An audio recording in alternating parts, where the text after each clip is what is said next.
Hello, and welcome to Paper Scandal Dungeon World.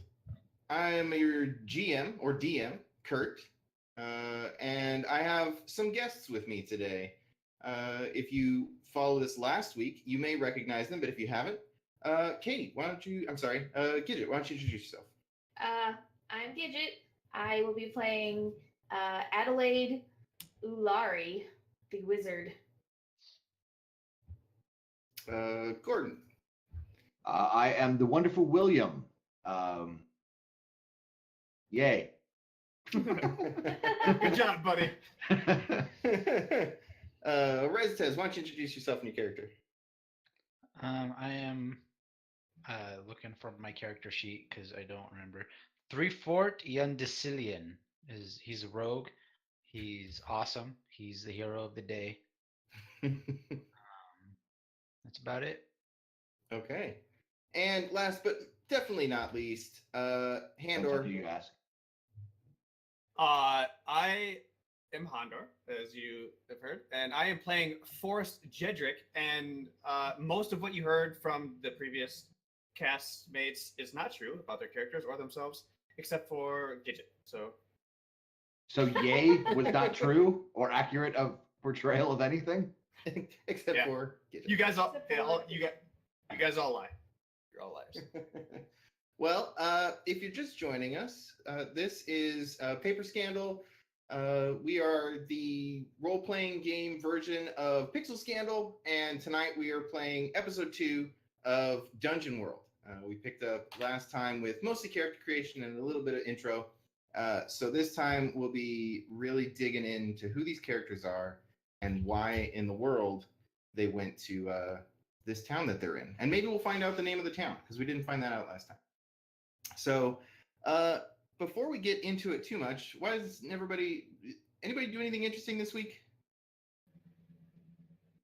I've been playing Sea of Thieves and having a blast. Other than that, I've just been waiting for this weekend. Oh yeah? Yeah, Well, I've got this weekend off, and then the whole next week, I have a whole week off. that's awesome. Yep. Yeah, I think the rest of us are pretty excited about this weekend. We're all going on a an adventure out in the desert. So, all right. Don't get lost. We're Yeah. gonna all get eaten by snakes and bears. Snakes and bears. Yeah, especially in your guys' drunken stupors. Just try to stay. Don't ever go anywhere by yourself. That's all I have to say. I plan on coming home with a brand new pet trash panda. What kind of bears do you guys have out there? Black bears. Brown bears? Brown? Brown bears? Oh, both. Bears? Just I bears. don't know, man. Oh, you don't? Okay. It's We black have, bears. it's California. It's black bears. Yeah, we Black live in the bears? city. We don't need to know what kind of bears exist out in the It's not wilderness. a lot of. Mountain bears? I mean, unless I wander into a bear bar, I'm not going to run into many bears. Yeah. Hold on. Just hold on a second. Can I just? What the fuck are mountain bears? Okay, I would just like to point out that we live in California. There's a giant bear on our flag. We should know that there are bears in California, guys. we Yeah. should know about the bears, I guess. Yeah, I've known Yeah, you two should. parts of California, the desert and the Central Valley, which is nothing but agriculture. Bears are not welcome on farms. That's Right. very true. Okay. Okay. All right. Well, are you guys ready to dig into this game? Yeah, Sure. I think so. I guess. Let's do it. All right. Yeah. Let's. Got a couple hours, so I guess we might as well get it on the way. All right. So last time on, this wonderful group of possibly adventurers made their way into a town that they had heard housed a bag of some kind that could perhaps store lots of things. Wonderful William had heard of this bag and knew that it belonged to one Jed the Mover, who had settled in this town for whatever reason. So they made their way into town, luckily on a market day, and as are wont to do, Wonderful William, our bard, asked the first kind gentleman he saw where he could get a fancy hat.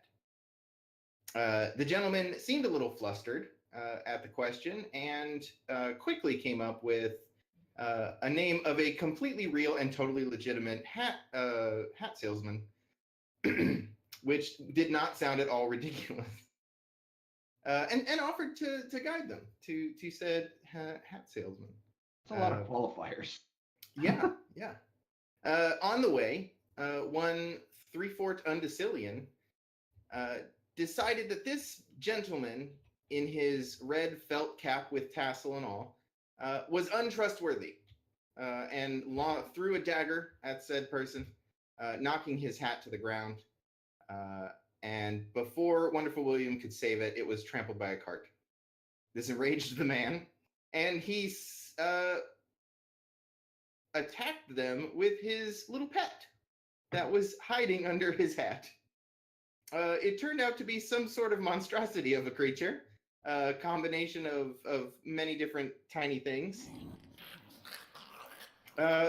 which charged at the group before Forrest was able to punch it into, I don't know, red mist, I think is an appropriate description of the result. And that's where we pick up with Adelaide cleaning the blood off of Forrest's gauntlets. These little creatures can make such a big mess. I mean, just look, there's blood and guts everywhere. We really need to clean this up. Is there like We're in a town wash for house? 5 seconds, and all of a sudden, we already have an entire being spread upon Forrest. I feel like maybe we should go find someplace to wash off your gauntlets, Forrest. To be fair, it wasn't like a big being; it was a tiny being. So if that's Yeah, but even tiny beans make a lot of pink mist. I can understand. It's like all over your. And It's gross. as you're describing said pink mist, it appears that several of market goers have in fact noticed the altercation with this strange outsider and what appeared to be a small creature, and have come over to see what's going on. Have no fear, citizens. We have saved you from the attack of these horrible head creatures. I'm sorry. What are you having trouble in this? Can I help you in any way? Yes, we're rescuing you. There was head creatures. It was going to be an infestation, but we have saved you all.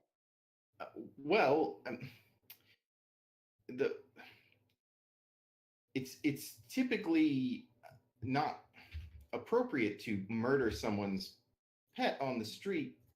No, it was evil. It was controlling him, and he is now free. Well, listen. Are you all appear to be new here? Yes? Heroes, yes. Heroes. Yeah. And this gentleman is he's wearing blue and blue and beige robes that they don't look very expensive. They're kind of sort of like draped over him and wrapped in different places. Does he have a hat? Is he wearing a hat?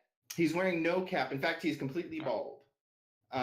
He is wearing a bit of headgear, though. He's got bridged on his nose, there is a bit of metal that sort of rests over the bridge of his nose and then runs down his cheeks to his ears, where there appears to be something dangling like earrings. I mean, you can't really hide anything under that. There's probably no. Yeah. Mm-mm. He Evil probably is not creatures. also infested. Yeah, No. with his Smart lives. move. Right. Not giving them a place to hide.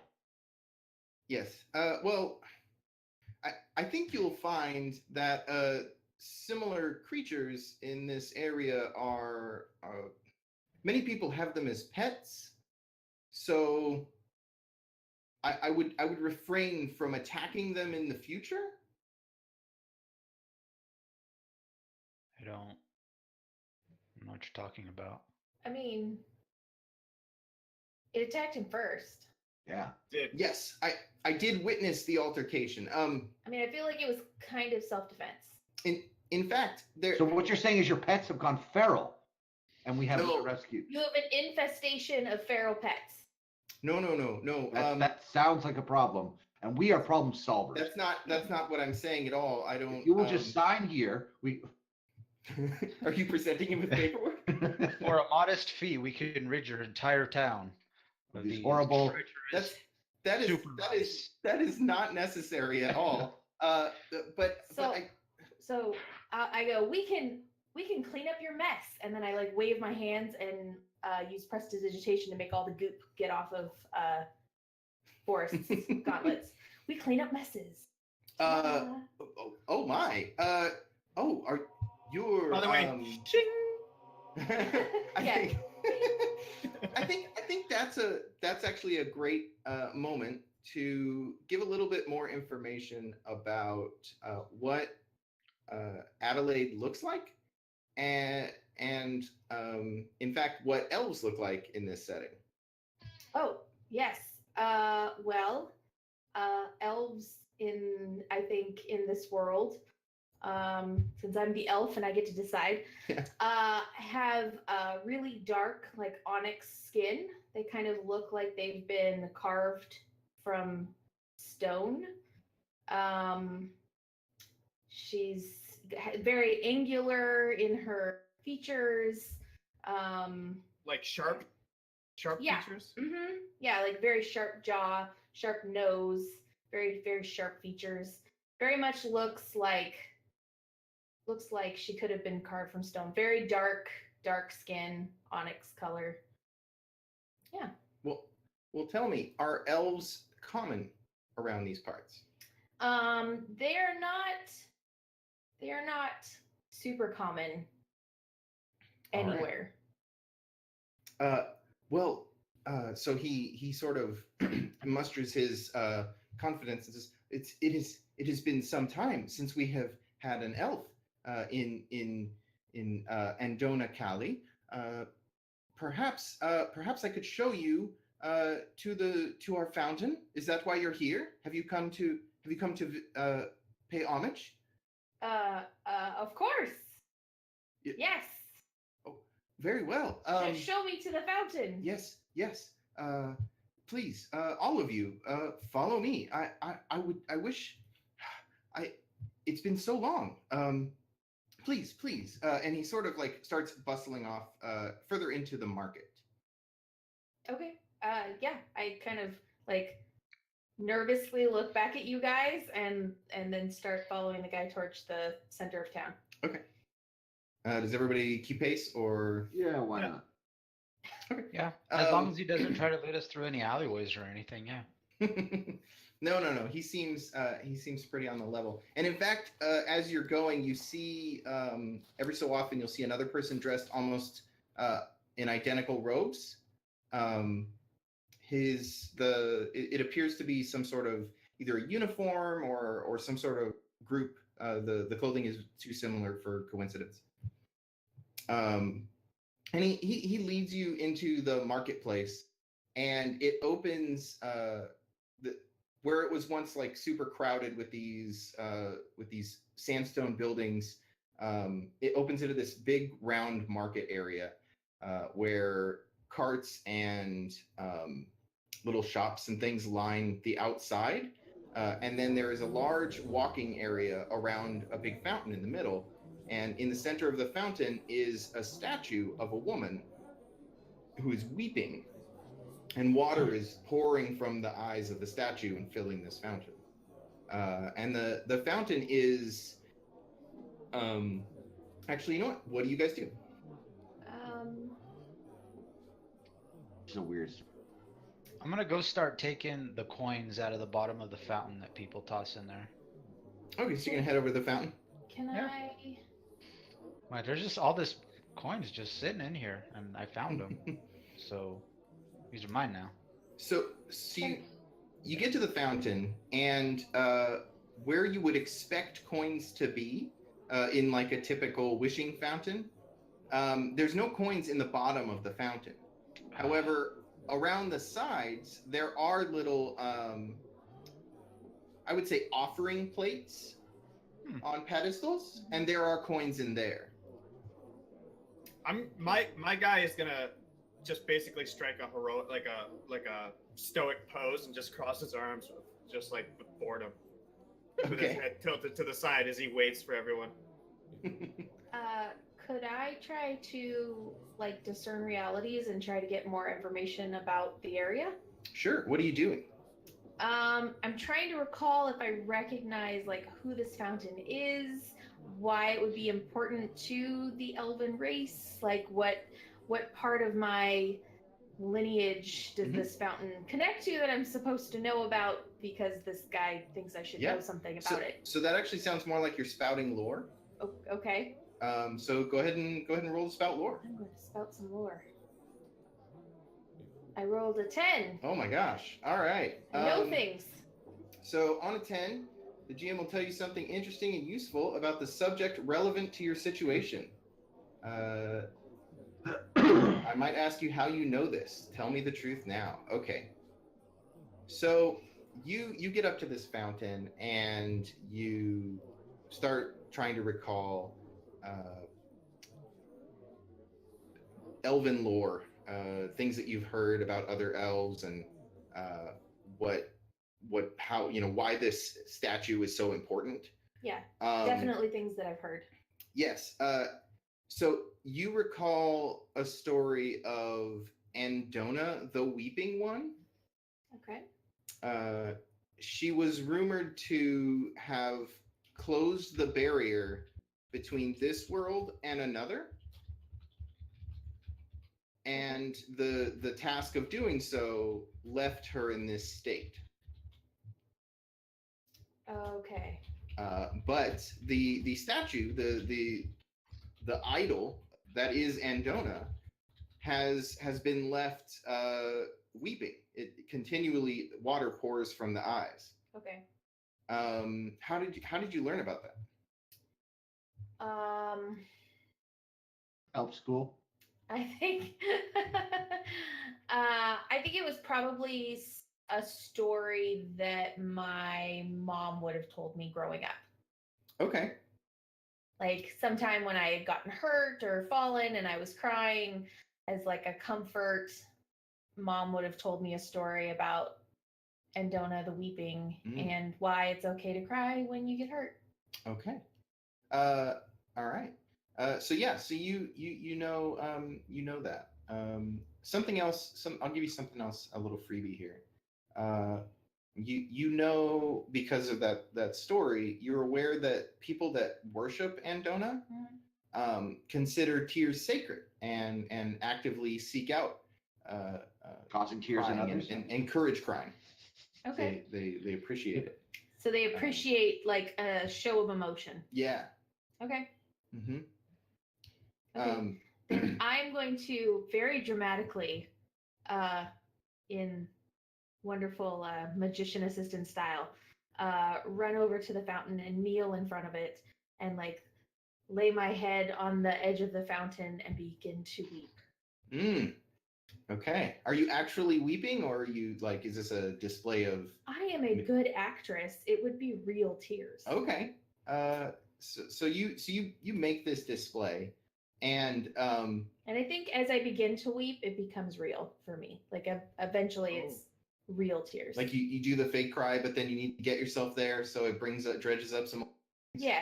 Mm-hmm. Okay.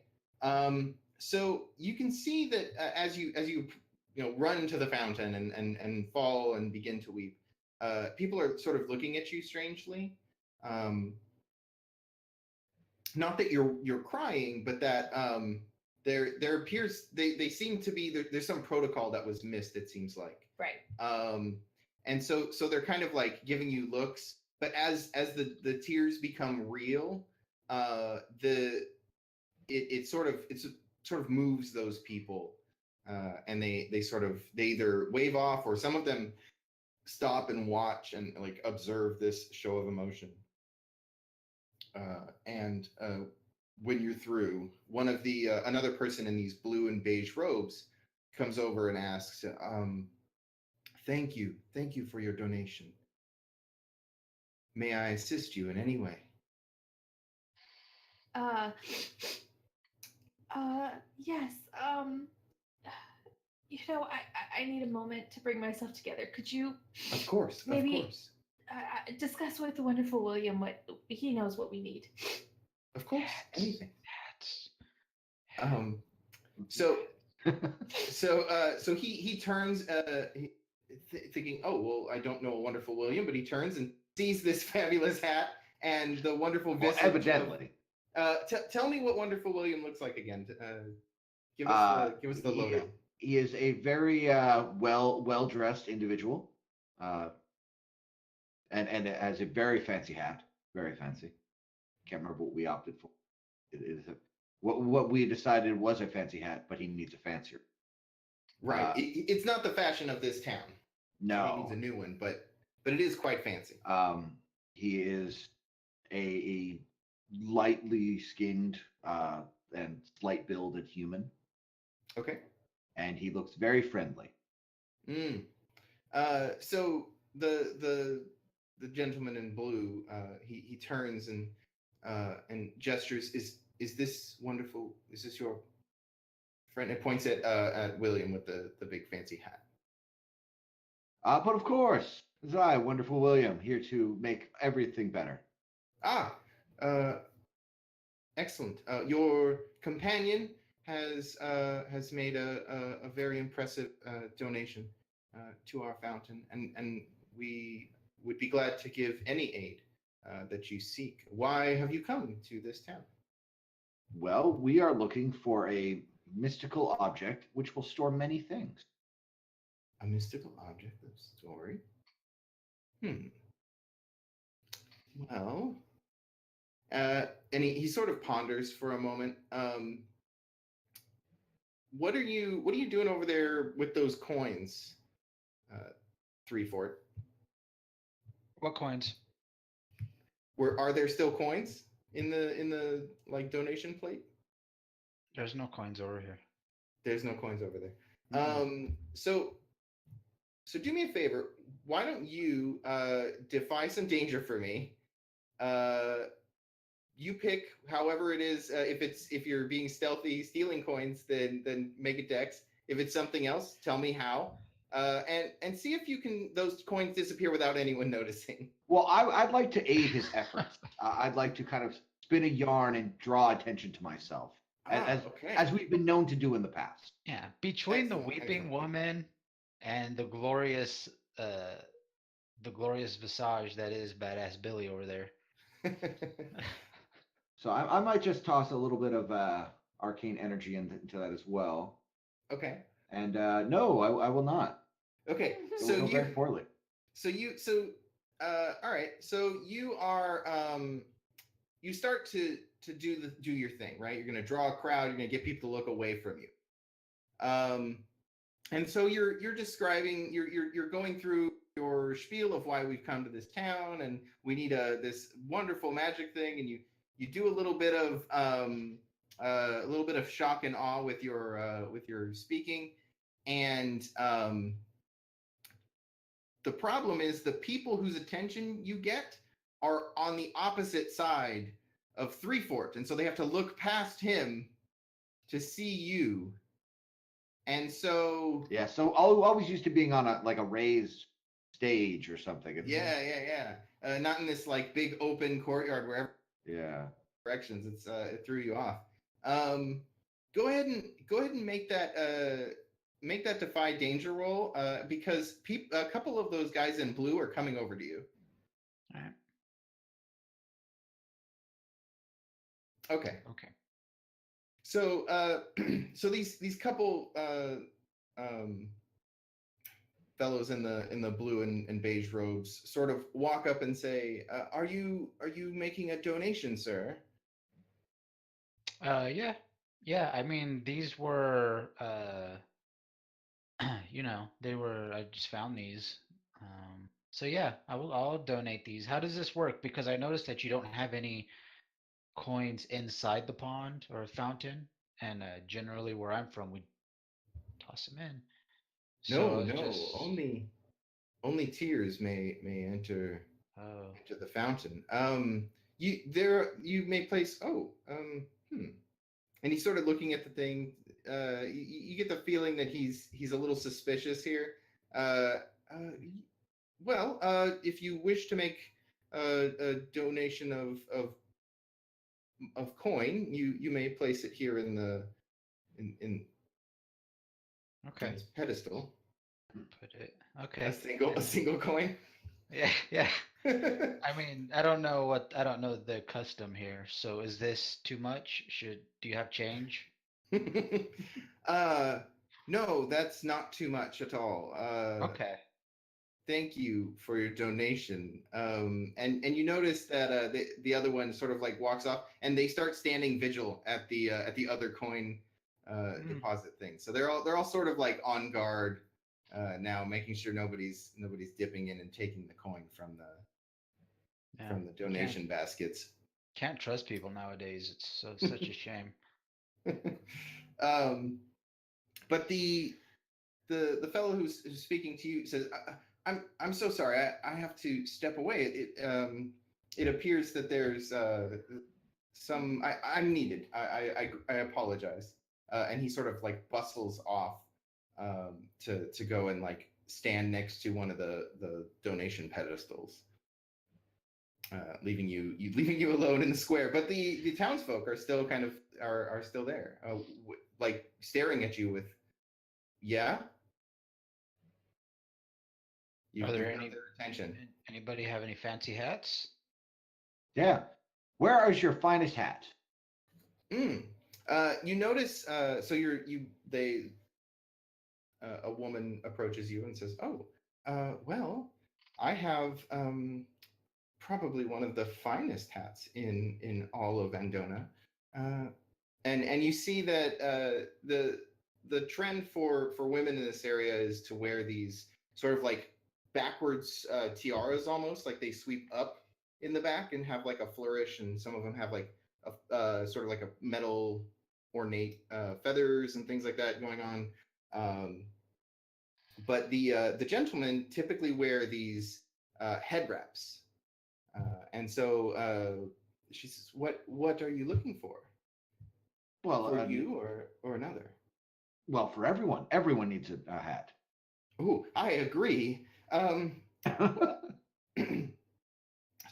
Good sir. If you are indeed interested in in one of our local headdresses, I could escort you to, or I would point you to. And what is the name of the thing that I wrote down?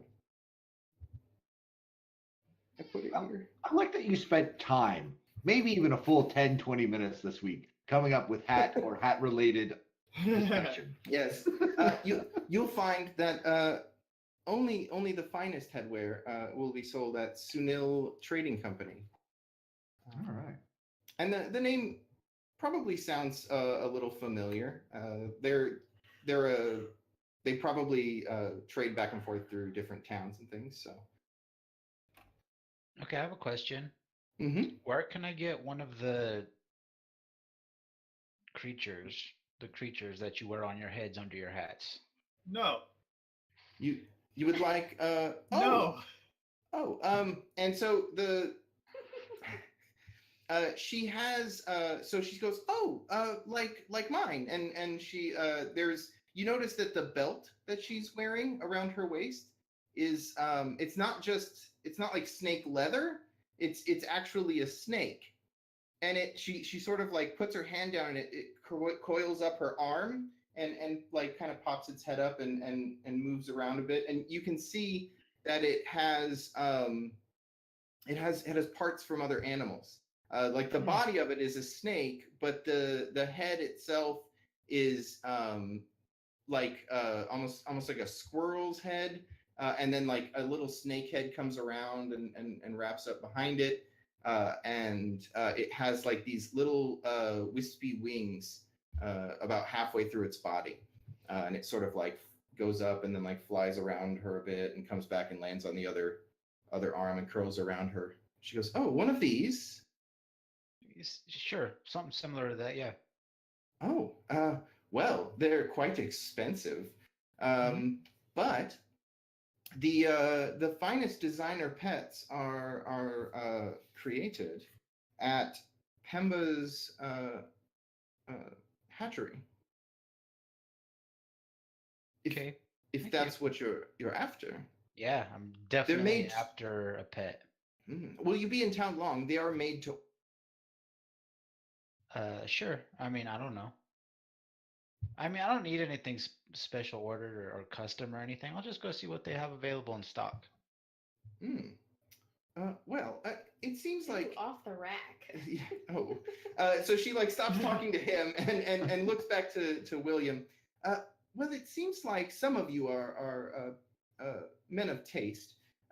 Might I introduce myself? I am Asha Sim, and she points over and there's she points to one of the like vendor areas and she says, "This is my my stand here.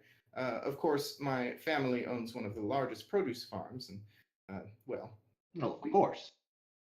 yes. But if you're interested, Sim Produce over here, we have the finest citrus and cactus fruits that you might want. But please, come back once you've gotten your hat. I like the cut of your jib. Oh yes. Oh, and do be careful. Don't pick out the red ones. Noted. Hats or pets or fruits? Oh, he is clever. Okay, I see why you keep him. Hats. So I'm still standing, like, staring at this statue. Mhm. I'm like mesmerized by the statue. Sure. I'm wondering if I'm getting any kind of like magical vibe from it at all. Sure. You wanna Detect magic? yeah, you wanna detect magic for me? I would like to detect magic. Okay. Is there a roll associated with that? I don't know. I'm going to click Is detect it magic. is it one of your rotes? It's I a hope cantrip. there's not a rule. It is a cantrip. Okay. So It says 0. I don't think you have to roll I don't to do a think so either. cantrip. I don't think you could roll Yeah, a zero. Roll a 0, so it's impossible for you to roll that. So yeah. So I just so like clicking buttons, guys. one of your senses is briefly attuned to magic. Which one? Taste. I'm not statue. I'm going to go with sound. Hearing. Sound. Okay. So all right. So okay. So you start to hear it's pretty quiet, other than the splash of water from the. Well, actually, I guess it's not quiet. It's but I mean, magically, it's fairly quiet here. Yeah. The plunking of the water resonates on the magical spectrum when as you're listening. It sound at first you're like, whoa, there must not be anything magical here, but you start to get specific sounds, and the water sort of echoes strangely, as if it was reverberating through like a long chamber, and you start to realize that this water is not from this plane. Mm. This statue, this idol, is connected in some way to another plane. Okay. And what did you get on your roll? Oh, There you is no didn't roll. It's detect magic. Okay, so that's what you get. Okay.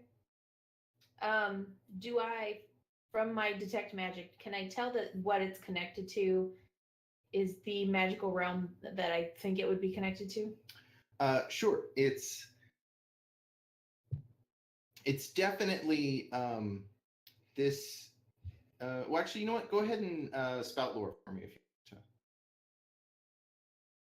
to. Oh wow! All right. I spattered all kinds of lore. From the lesser elemental plane of kitten. It is definitely from the plane of kittens.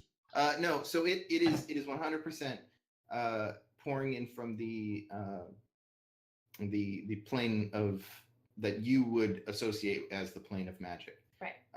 However, the water itself does not appear magical once it gets here, other than the fact that it continually pours. There is, you do sense a minor fissure here, but it's controlled. Whatever happened to cause this statue to pour water out, it seems like her sacrifice or something happened here to basically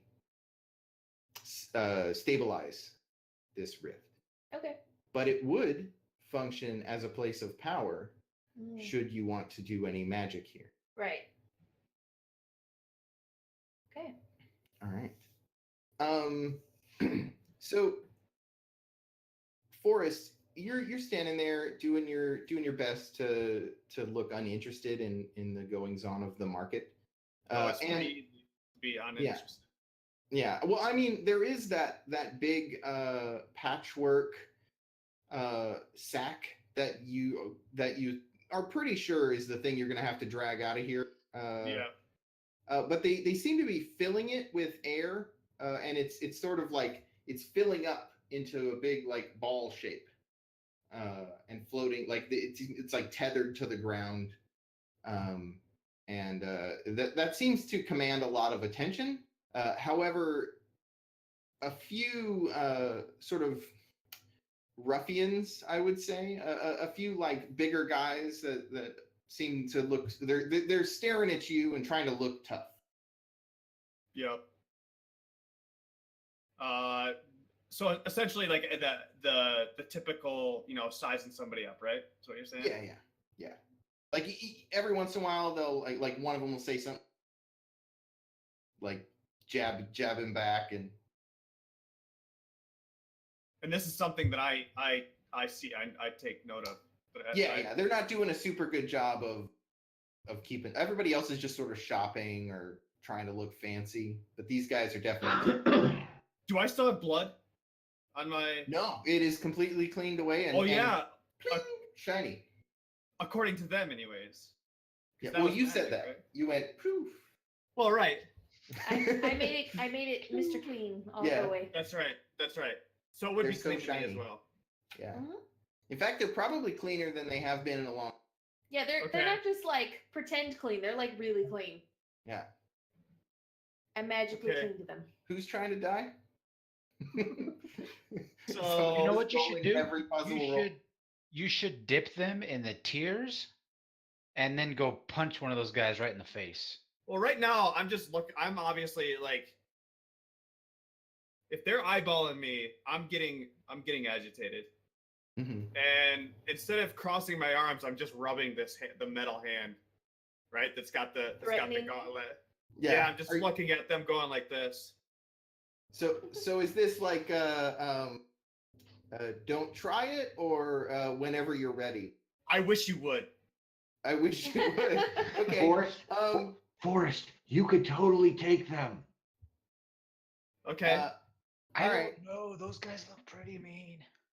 Are you guys whispering to Forrest at this point? The thing is, I already want to. I'm already upset because I can't wait to punch the hat or this animal off wherever 3-4 get wherever he puts it. I can't wait to punch it off of his body. Right.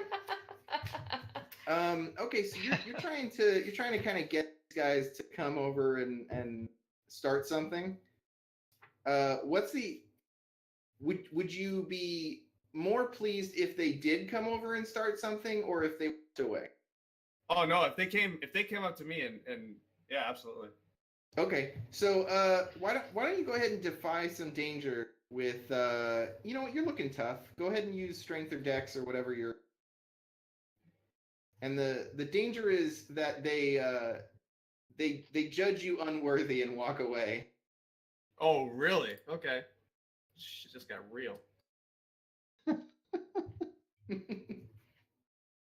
So I can just click my dex? Yeah.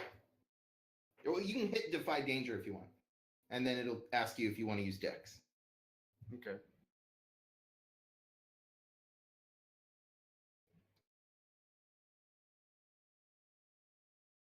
Did you find out? Oh, All it right. Did a thing. Okay. Woohoo! All right. So you're there, you flexing your pristine gauntlets at those guys, and it seems like you've goaded them enough to come over, but they aren't terribly impressed because your gauntlets are so clean, and so they kind of come over and say, well, one of them's like, "You look funny," and the other one sort of steps up and goes, "I bet I could take you sitting there with your fancy store-bought gauntlets." Oh, That was a good shit. point. We should put money on this. Are either of them wearing hats? Neither of them are wearing hats. Actually, they're wearing head wraps, but like nothing fancy. And they look like they're wearing farmers' clothing. Their clothing is fairly dirty and a little in disrepair, like it's tattered in places and hasn't been fixed. Well, they obviously don't have any money. Well, they've No. insulted me. So the one guy And- said that I look funny, and I'm going to tell him that they're going to look really funny when they're mashed together as one human and a pile of in a pile of human goo. Cool. Let's see here. You are a fighter. I can't remember if fighters get to intimidate with strength. I don't think they do yet. I think that is a later thing that you get. So that definitely sounds like there should be a move there. Why don't you?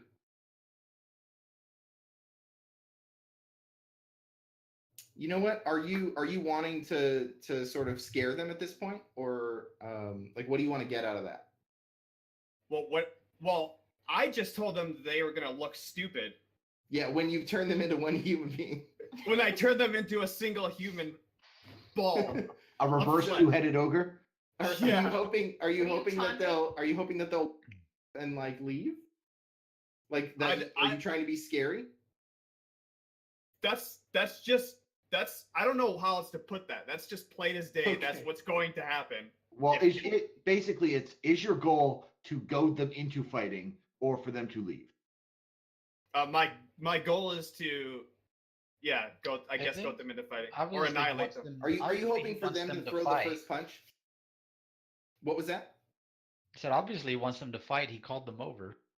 That's true. Yeah. I think he's trying to get them to throw the first punch so he can kill them without getting in trouble and claim self-defense. Yep. Yeah. Well, For I sure. think that I think that might go. You know what? Go ahead and roll charisma for me. Oh jeez.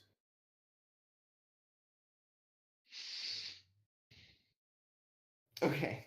So Ooh. so you set out to threaten them, and the first one starts to laugh, and it's so offensive that you pay attention. You pay too much attention to him, and the other one sucker punches you, Oh. Okay. and you take a D4 damage as he just like cold cocks you from the side.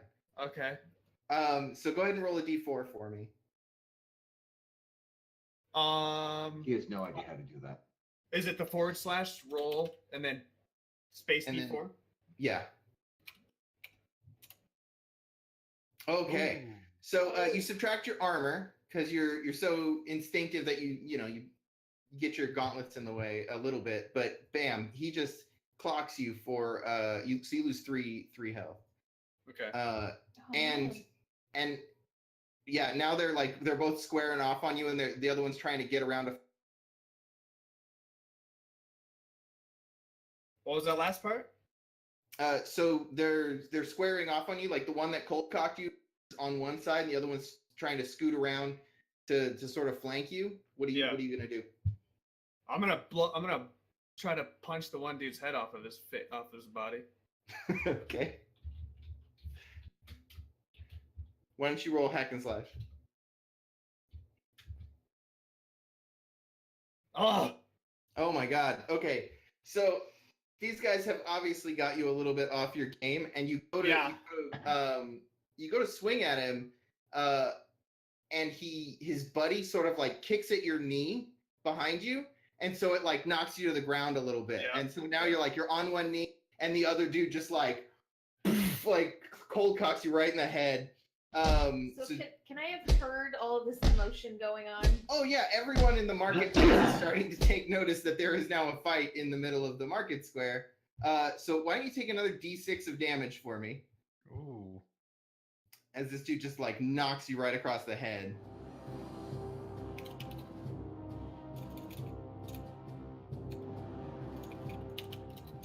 I cannot type. Come on, one. Yeah, no. Oh, Okay, at least I'm so- consistent. so you take another 3 because your armor reduces that. What is everybody else doing? Well, Forrest, I've seen you take a hit better than that. Come on, I believe in you. You're far better than your terrible self. Yeah. I realize they're just commoners, but I think you can win. So at this point, right, I land and I'm basically on my knee and my elbow, right? Yeah. And Okay. the dude just like because you went to a knee and the guy came back down to your knee and elbow like that. Okay. Was that were you doing a move there? Yes, I'm Wonderful William? inspiring him to make him feel better. Ah, okay. woohoo. Holy moly. All right. So it looks like you're healing him. Yep. Okay. So he tells you to stop being so bad, and you heal 1 damage. Just enough. Well, Just you enough. You rolled a D10, not a D8. Oh yeah, Yeah, wrong you did guy. roll the wrong die.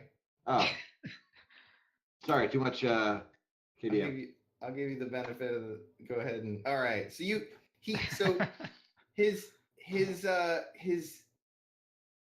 playful chiding fills you with a renewed vigor that you must stand and redeem yourself. What are the rest of you guys doing right now? Well, I kind of hear what's going on behind me, and I kind of because I know what's going on. I know that Forrest picked another fight with someone. So as I kind of turn around, I'm not even really like surprised by what's going on. I like kind of wave my hands and shoot a magic missile at the guy who just cold cocked me. Okay. All right. So do I roll cast a spell? Yes, you do. Okay. Oh no. So when you release a spell, you've prepared, you roll your thing, you got a 7. So the spell is cast, but choose one. Which one of those items? You know what? I'll read it for the audience's benefit. You draw unwelcome attention or put yourself in a spot. The GM will tell you how. So that's one of the options you could pick. The spell disturbs the fabric of reality as it is cast. Take -1 ongoing to cast a spell until the next time you prepare spells. So basically until you sleep it off. Or after it is cast, the spell is forgotten. You cannot cast the spell again until you prepare spells. Well, I feel like thematically I am standing in a place of power. You are. So I'm probably disturbing the fabric of reality right here. Yeah, you are. Okay. So I'm also wondering, would I have gotten any bonus for standing where I'm standing when I casted that spell? if you that's definitely something you could have attempted to do is to gain If I had mentioned it before. However, it would not have changed the outcome because Okay. 7 to 9 is the same Right. outcome. Right. Okay. So yeah. All right. Well, I disturbed the fabric of reality, but my spell still goes off, right? So yeah. So what do your magic missiles look like? What do they normally look like? I should ask. They look like dark, very dark light coming from my hand. If that makes sense. Okay. All right. So like black with a white outline. Yes. Gotcha. The dark saber from Clone Wars. Yeah. Yeah. All right. So these Like a dark energy. Yeah. So these Yeah. black darts shoot from your hand, and as you call on the planar magic to build these darts, you notice that the water behind you begins pouring more quickly. Okay. So what do I roll for damage? Roll. It's 2d4. 2d4. How do I roll that? So /R space 2d4. All right. What So is you it do with 4 fours? damage. Huh? Force. Lots of fours today. Yeah. So you do 4 damage to this guy. Okay. And as it flies out of your hand, you see that it sort of gets a little bit like ice crystally, Ooh. which is not normal. Nope. And it like collides into this guy and knocks him back. What are the rest of you guys doing? I'm gonna run over to one of the blue and beige robe guys guarding the fountain, and just be like, "They're fighting. There's a fight breaking out over there. You need to go stop them because these people are gonna murder those poor innocent farmers. So get over there. You need to get over there and stop them." Okay. Why don't you parlay for me? And I would definitely say that you have there are live. I have what? I'm sorry, I was breaking up. You have leverage to trigger Oh. parlay because there are lives on the line. Okay.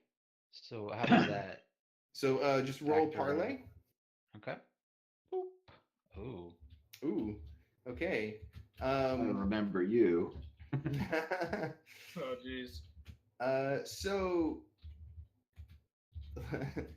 all right. So the you run up to the guy, and it's the exact guy that you were just talking to a little while ago, who seems suspicious of you, and he like looks straight at you. He's, "Nah, I'm not leaving this podium. I don't trust it.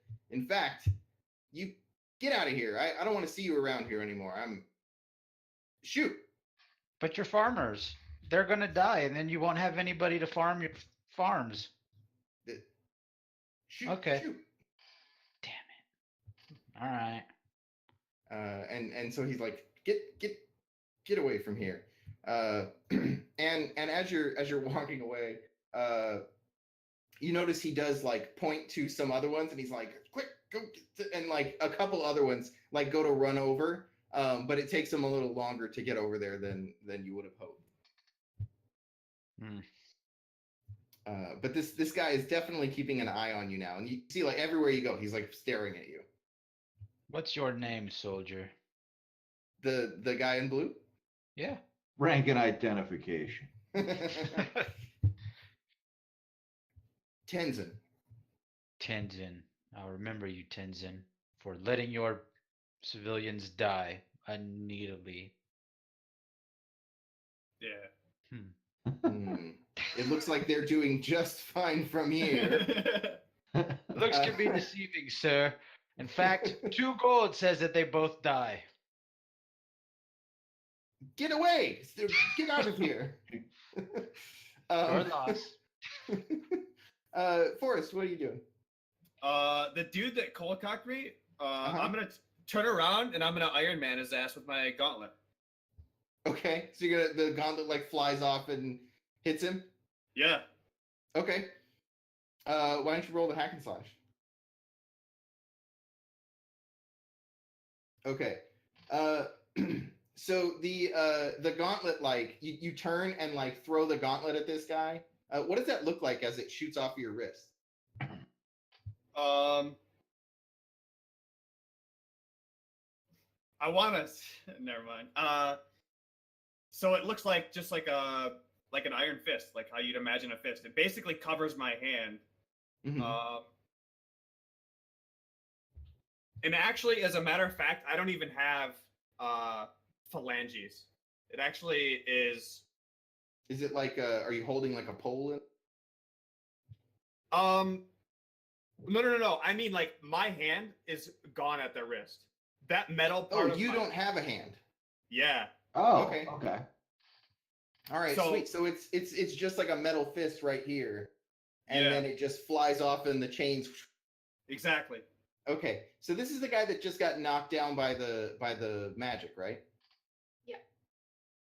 Okay, so your hand shoots out, this gauntlet flies off, and as the guy's like getting up and dusting this like ice off of his chest, and boom, this thing just like slams into his face. Yes. Yes. Yes. But as you're paying attention the other way, his buddy like goes to kick at you. So course. go ahead and you're gonna trade damage. So go ahead and roll your damage against this other guy. Ugh. Okay, so you do 2, but he was already pretty injured from the ice blast and everything. So if this like hits him right in the jaw, and he just like lights out and goes down. And the dude behind you like swings around to kick you in the back, doing a D4.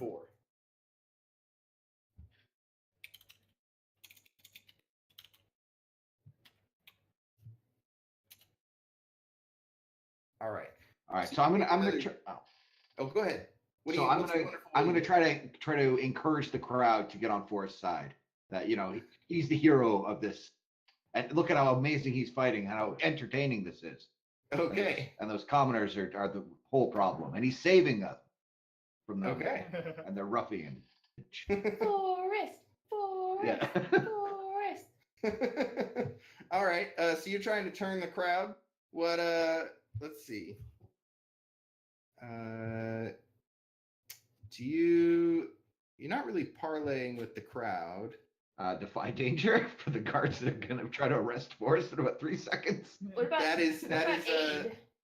that is true. You could also aid another. You could try to give Forrest a bonus by getting everyone to chant, or you could try to defy danger and prevent the guards from arresting him when. Yeah, I'm gonna go with the defy. Okay. Oh. No. All right. So it seems like not very many people paying attention at this point. Like the people nearest obviously were watching, and a lot of the rabble, like farmers and things, were like, "Ooh, fight, fight, fight!" But the people that sort of the well-to-do folk around town were sort of going about their day like this will resolve itself. And now you see one sort of well-to-do merchant shrug, set down his drink, and start walking over like, I guess I have to deal with this. You seem to have gained some unwanted attention. This person looks like they're pretty. They might be pretty important. So it seems like you've done the opposite and instead called over the person who's going to do something. What do you want to do? I will greet him. You look like you're important and in charge here. I suppose. Can I help you? Why, yes, you can. I just wanted to make sure that everyone was aware that our dear friend was attacked by these ruffians, and he should not be held responsible for the actions that is being caused. Yes. That is right. All right. Now this sounds like a parlay. What's your leverage? Leverage being that he's a nice guy and wants to help me out. You get the sense that this guy is a wealthy gentleman.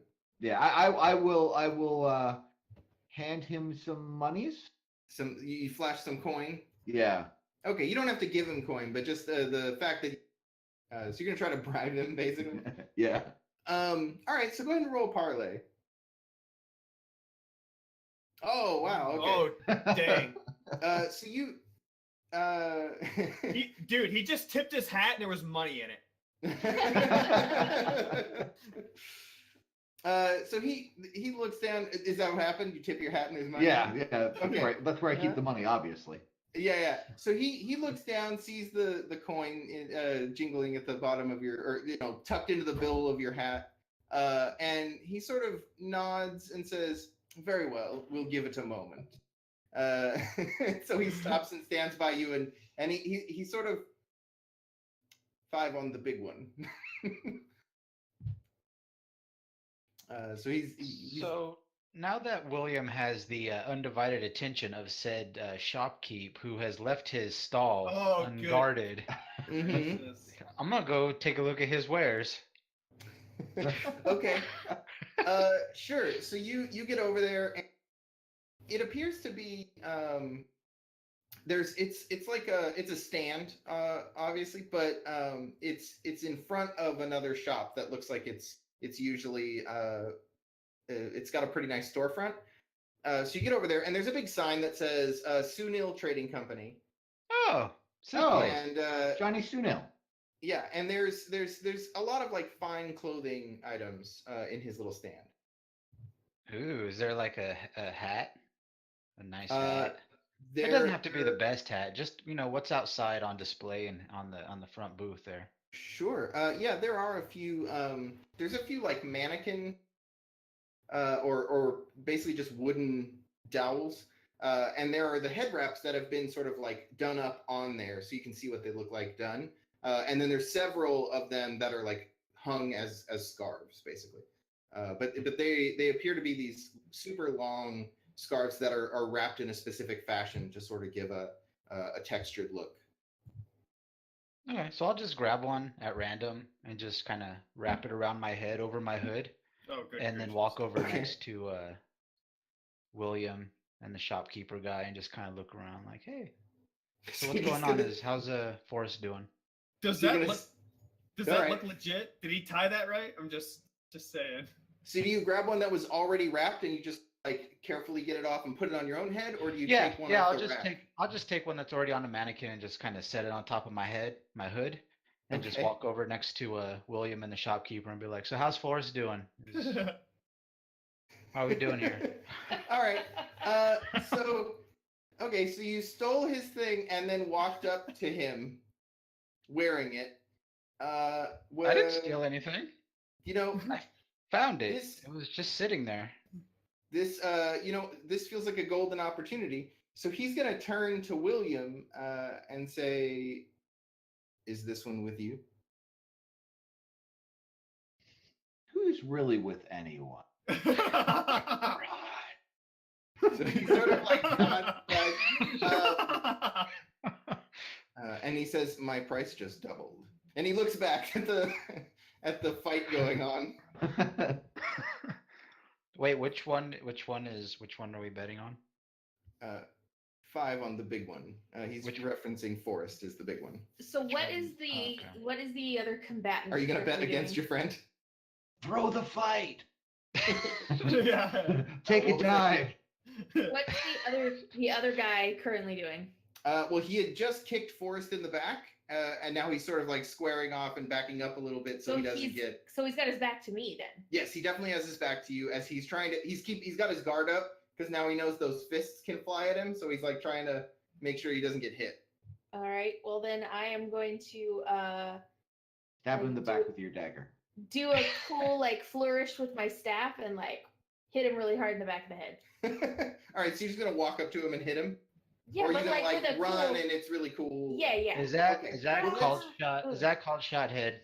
Let's see how cool it is as you roll hack and slash to run over there and hit him. Okay. Not cool at all, guys. It All right. looked really So- cool though. What sort of footwear do you wear? Uh, Is it like a boot? Do you have heels? Like what's your probably like a flat like Roman sandal type thing, you know, with like the where it goes up the leg, Mm. where it like wraps. okay, but like open toed? Yeah, with Okay. the sandal. So you're running over there and you go to like spin your staff up to do the cool flourish. Yeah, yeah. And you trip on one of these flagstones that was a little bit propped I'm up. just as clumsy in game And as I am in It real life. catches you. It catches you right in the sandal, and you just and you, Yeah. you sort of like slide right up to the guy, staff clattered to the ground, and he's looking down at you, and then he like looks Hey, at you, Forrest. and then he looks up at Forrest, and he's like he stares right at Forrest and makes like he's gonna like kick her. Ooh. What do you This do, is Forrest? why you need to keep certified flagstone inspectors on staff with the city council. Oh my dear lord, that is a callback. Wow. Um, That's almost 10 years old right there. do I have time to, before my fist? So I knocked this dude out, and she went to go flourish and trips. Do I have time to, before my fist comes back, actually just swing that all the way around? Of course you do, man. You have complete mastery over your weapon. Okay. So as opposed to allowing that to come back, while it punches out behind me, knocking the dude out, I just, as it reaches its absolute maximum distance in its pendulum, I swing it out and around to just. I know the exact distance that this thing needs to be, and I grab the chain and just swing as hard as I can so that it is gonna follow right through this dude's neck. Yeah. All right. Can I spend a fate point and make him clothesline the merchant? Let's see what happens. So is that a hack and slash again? Yeah. Okay. So he's a little ready for it. So he goes to like put his arm up, and but it still hits him. So you deal your damage. Let's see what your damage is. So he gets his arm up, the chain hits like right center of him, and it like clocks him in the side of the head. All right, he takes 5, and so he sort of like falls to the side a little bit, but he grabs onto the chain and starts like pulling in towards you. So he's closing that distance. So you lost that. He's like holding onto the chain now. Yeah, I don't mind. All right, I'm what do bigger. you do? I allow him to. I let it go, right? And I'm just gonna. I'm gonna let. He nubs Essentially, him to death. I'm gonna allow him to pull. He's basically pulling me up off the ground now at this point. So he's given me all the leverage I need to be standing. Okay, so you want that momentum to like get up onto your feet. Absolutely, and I'm gonna be ready to charge. Okay. So why don't you defy danger for me? Because you're still in like you're in the middle of this fight. So you can do dex because you're using this like pole to jump up and get up in his grill. Okay. Damn. Oh my gosh. All right. So you do fly. You do get up onto your feet. Like he grabs a thing and you go up on your feet, but you overstep, and he's got like it's too much momentum. Yep. Right. And so he sidesteps a little bit and just like knees you in the stomach. Naturally. And yeah, go ahead and take a d6. 1d6. Side note: once you've done that, Yeah. you might want to check your hack and slash and make sure it's using dex. Oh yeah, instead of strength. It's been using strength. Oh, okay. So it would have been. Well, actually, hold on. We can rewind. It's only there's only one. It's only one Oh, point it's just difference. plus dex. It was using dex there. Oh, good. Okay. Yeah, 2d6 plus 2 for your dex. Okay. So so yeah, That's so weird. so that happens. So you Oops. That was an accident. Sorry. so you take that one damage, but your abs are so hard that it doesn't matter, right? Okay. Like the one armor just shrugs it off. Like he's like, no one has a middle like this, right? Like he just Yeah. hits stone, and like you see him like kind of like stumble back and like square off again. But you've got him away from Adelaide. Okay. What are you guys doing? Looks like they're reading about stuff. I don't. They're just placing bets with the. Yeah, I know, man. Placing bets? So, I mean, Forrest probably looks pretty injured. I'm sure he's like bleeding a little bit and stuff. But I don't know him well enough to know if he's like on the verge of getting knocked out. So I'm not quite sure that I want to bet against him yet. Mm-hmm. Okay. Those are some amazing moves. Do that again, you'll take him out. Go. Are you encouraging him? No, I'm encouraging the ruffian. All right. So that's an interfere. Okay, so that's fine.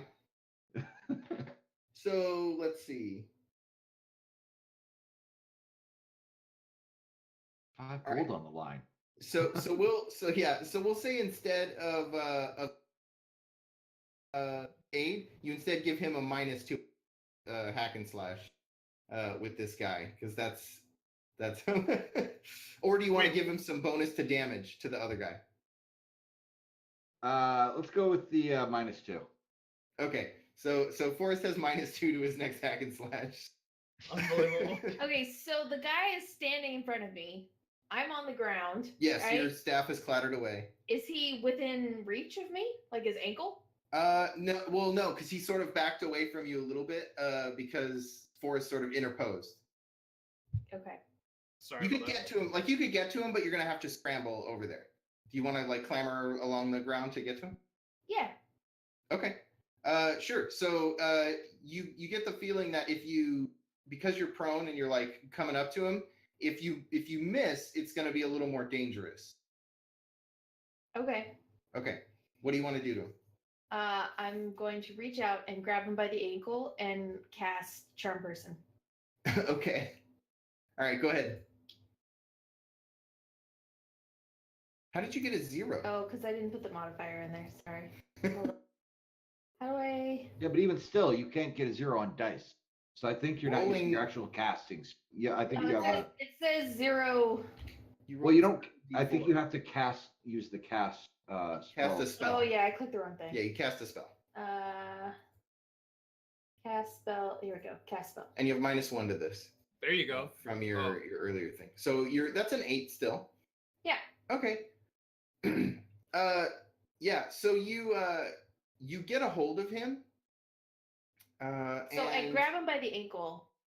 Okay. What mechanically in Dungeon World does Charm Person do?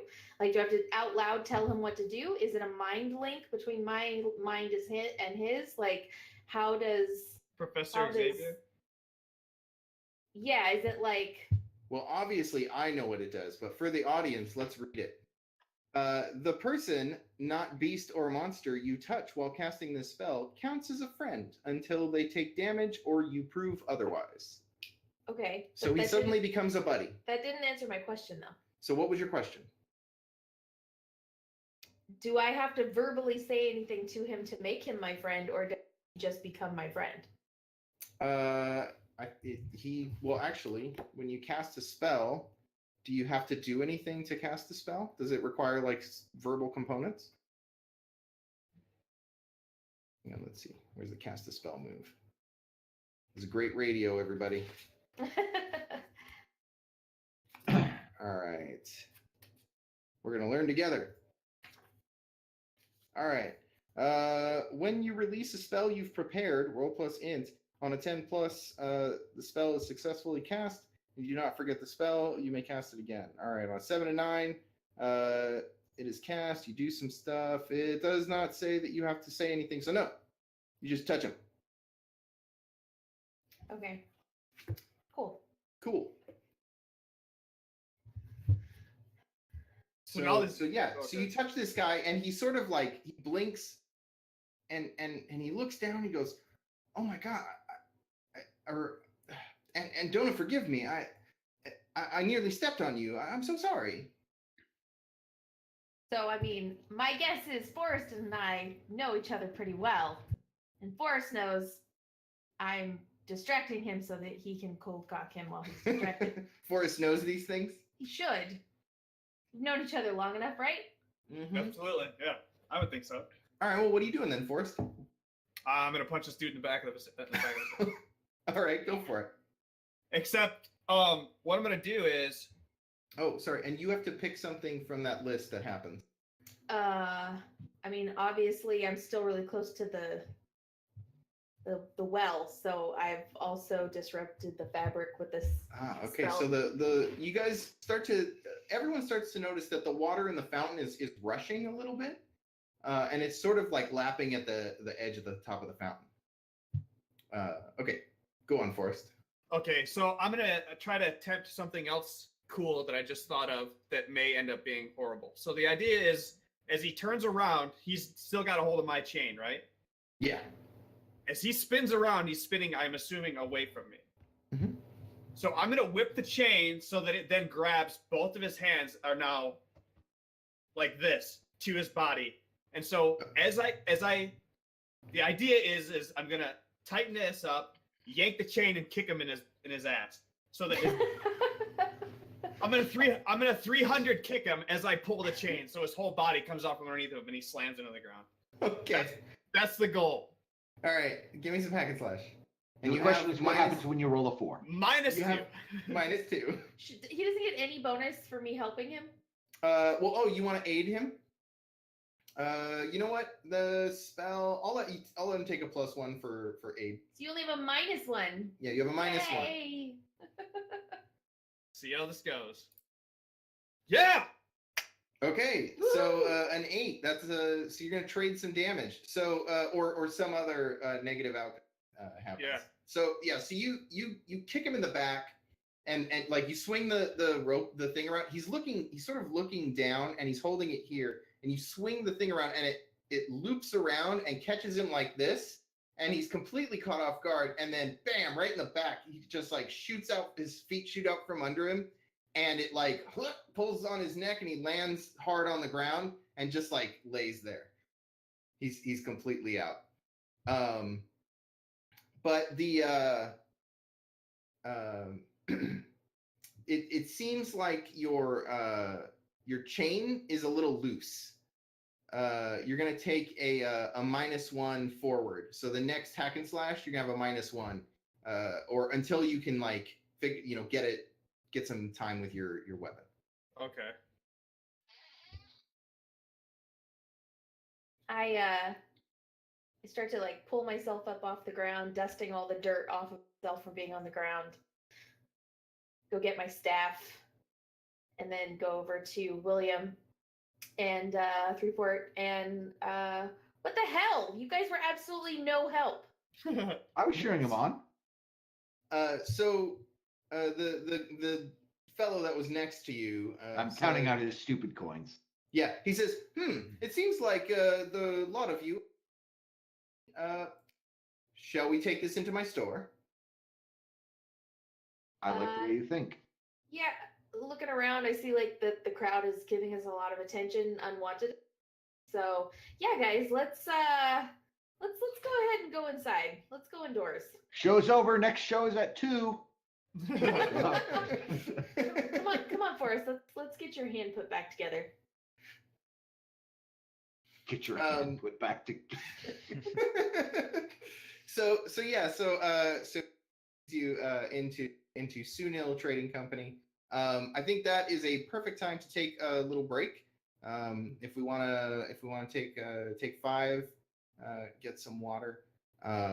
If our lovely producer could throw up our pause screen there, and don't go away. We will be right back.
Welcome back.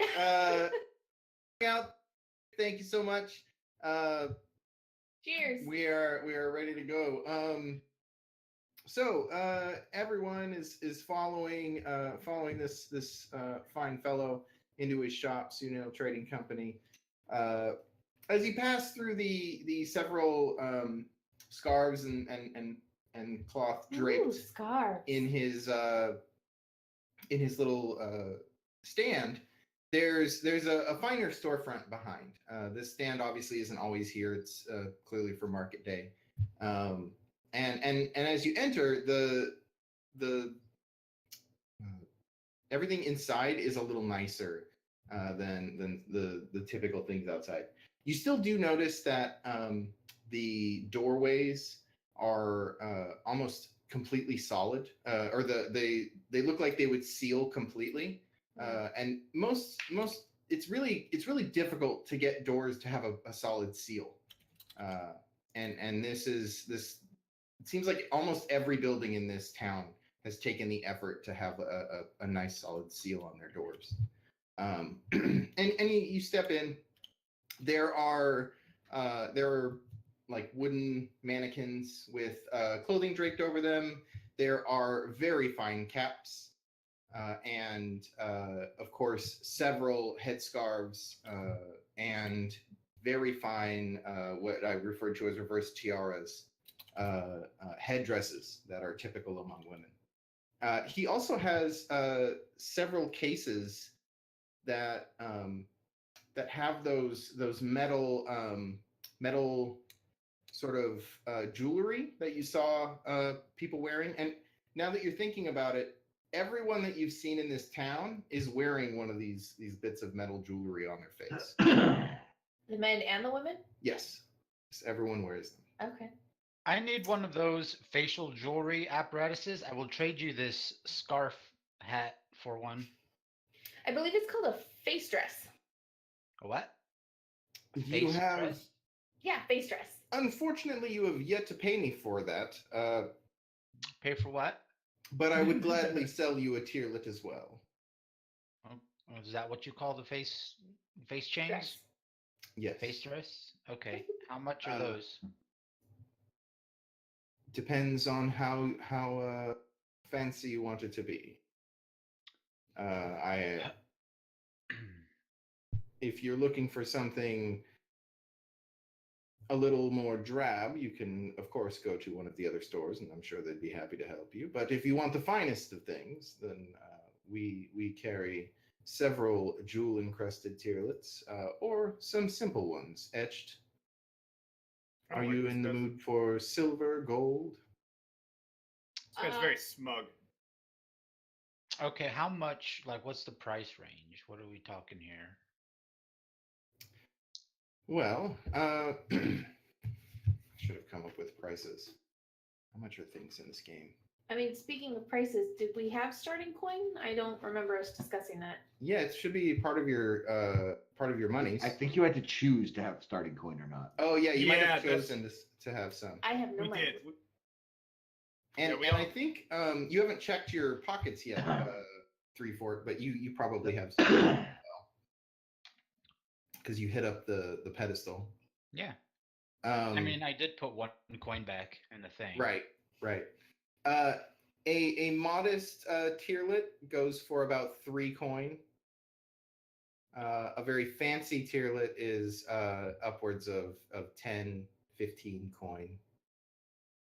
Let me see. I have 10 coin. Ooh. Would you sell a tierlet for trade? Intriguing. What would you want? Well, You can have our finest champion. uh, being an elf, I could bless your shop with the blessings of Adonia. Mm. Or I could help you in it with some type of magical problem that you need solved. Magical problem, you say? Yes. How are you at pest control? Why is it always pest control? This town has a bit of an issue. Head monsters, we know. Eh, pet monsters? Oh no, those are fine. No. Yes, head monsters. What do you mean head monsters? You know, the monsters that live under the hats on people's heads. And If control you run into a animals. red cap. We have. Hmm. It Unseen did not fare folk. well. For him. Perhaps you can solve two of my problem. Very well. That's going to cost you. You all owe me quite a bit, so perhaps for a few items and Wait. clearing your debt, Wait, what? you might complete a few tasks for me. What do I owe you? Oh, your friends bet heartily against you. Quite I silly. did- I knew I you would never win. Not me, bet. Forrest. I didn't bet against you. Really? I I didn't fought bet for at you. all. I was Interesting. asking. I didn't really even consider betting against you, although I did consider throwing a dagger at you, but I didn't because I don't know how much of a beating you can take yet. That's ridiculous. Yet is While the we were fighting to save Forrest from those dirtbags outside, you two were betting fight? No, I went to get the guards. I went to tell the guards to stop it, and the guards are just very lazy in this town. And And he they're not was guards. he was too focused on standing by the little water fountain and counting the coins in the dish. I don't know why there was only 6 in there. Whatever. I'm not very bright, but do I have like a sense bullshit? You want to discern realities? No, I'm okay. I think I'm you not- get the sense that he's full of shit. Yeah, yeah. Because They're- I am also sensing. They're not guards. Are, Well, obviously, a guard would have stepped in and stopped those 2 innocent farmers from being killed or beaten. I don't know. Are they still alive? Did you guys check their pulse? Who cares? Whose side are you on? Who are They you? attacked Forrest. I So mean, obviously lethal force was warranted. I understand. Maybe you What's should check him for self-defense? coin. Do you have your own coin here, sir? Do you have coin that's only native to the city? Check him. check him. We do print our, but of course everything, gold. So Okay. a coin of a certain weight is worth its weight. I see. But yes, if you're looking to get some coins, of course, I could trade or. Back to the task at hand. What infestation problem do you have that you are willing to trade your wares for? There we go. Where's my We're forced. inventory? We're forced to bring our things in each night, including animals and anything living, basically. Not plant life, but Why is this? there are these things. How would one describe them? Like a mound of sludge filled with bones. Oh, you mean forest? Easily. Hey, I see what you did there. it's a good thing I didn't say easily punchable before you said that. Oh, but why would you be afraid of a mound of sludge? Mm. What does it do? Consume. It consumes? Yes, anything it Consumes- touches. They're quite acidic, actually. I don't recommend you touch them. But they wander the streets and farms, and anywhere they can ooze through, they will. Have you And- tried, like, spraying it with a really high-powered hose? A hose? Water, just cleaning the streets up. We do not have anything that would propel water at such a speed. Does the sludge get anywhere near the statue? No. Well, why would that be? Well, I don't know, but it does not go into the. So then why don't you just put your stuff in the water? Then it would be wet. Yeah, but it wouldn't be outside. No, what I'm saying is we have to bring. Is that why your doors here are so heavily made? Yes. They are good at getting through porous things. Didn't the guy say earlier that there was no problems here and then ran off? Do I He's distinctly obviously remember a in league guy with saying them. that? I'm feeling he may be full of shit. Did someone tell you we have no problems here? I distinctly remember somebody saying that there were no problems here. One of the watch, perhaps? Yes. Are it those was the guard-looking people? Hmm? Are those the guard-looking? the They're people not with guards. the people with blue and Yes, beige. the blue robes. Yes. If they're not guards, what are they?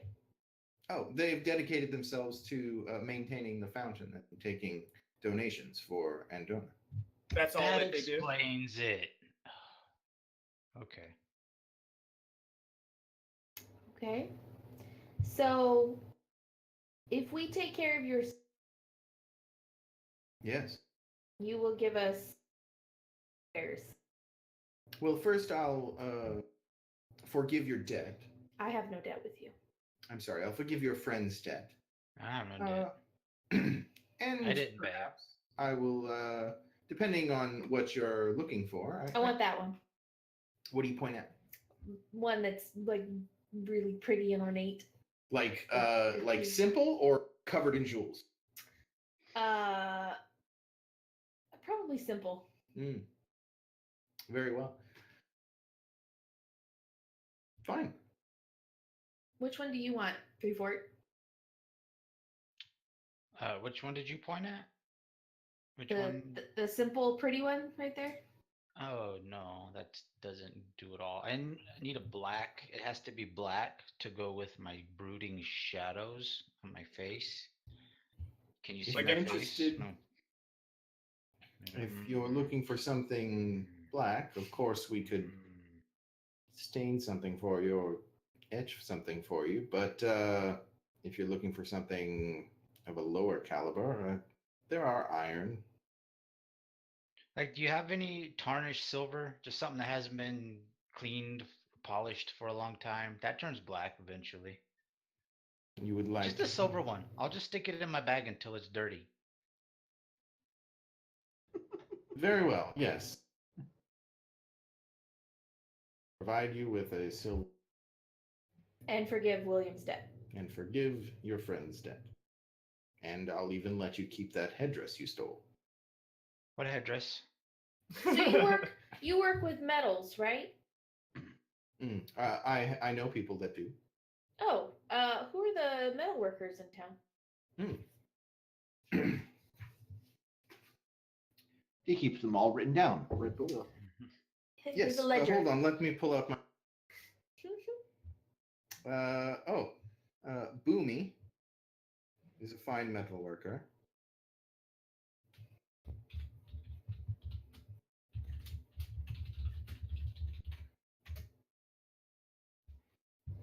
And his son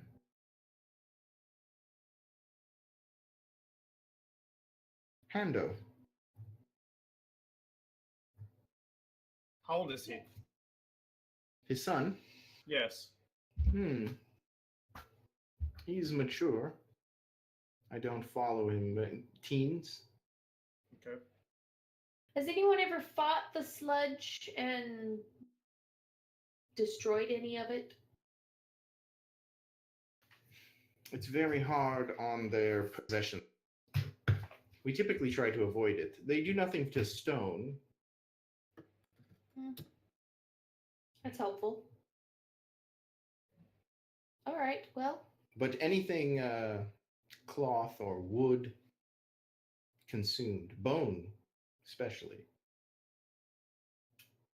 Okay, that's gross. Occasionally, a goat will get out and it won't be seen again. And they come out at night? Hmm. Every night? Yes. Is it? Have you seen it? Yes, but I try to stay away. I mean, how big are we talking? How big of a sludge?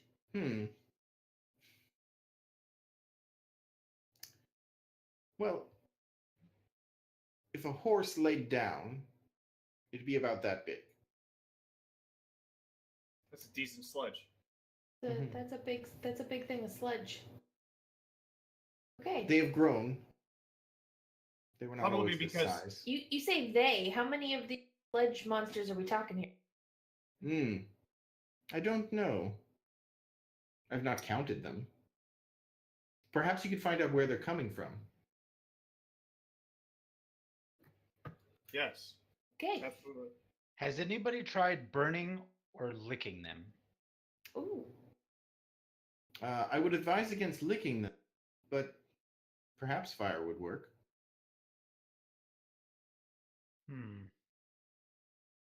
Okay. Well, we will problem and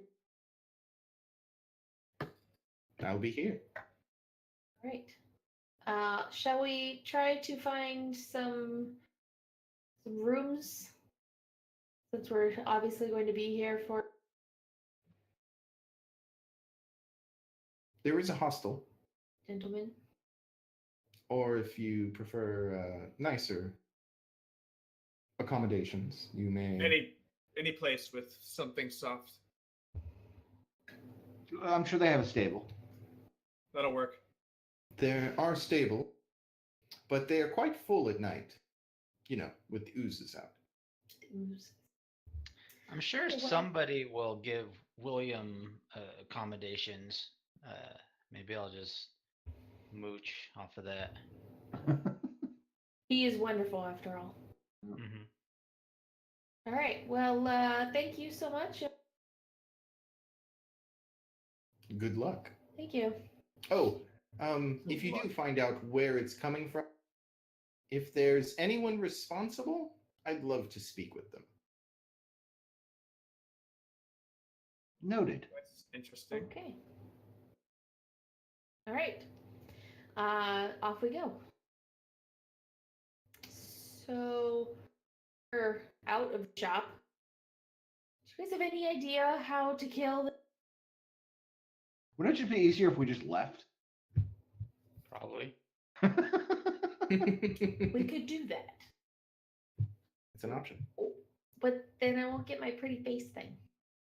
Mhm. I'm sure we could arrange that A pretty face thing? and then leave. Okay, so he's saying everyone goes inside at night. Everyone and everything because of the ooze monsters. Mhm. Does that mean that the shop is unguarded at night since he's Does the shop also look like a house? Oh yes. That's a good question. You can discern realities to see if you noticed anything while you were in there. Sure. Also, by the way, Kurt, you mentioned that the two men that I just got in an altercation with. Didn't Yes. you say something about them having a bag as well?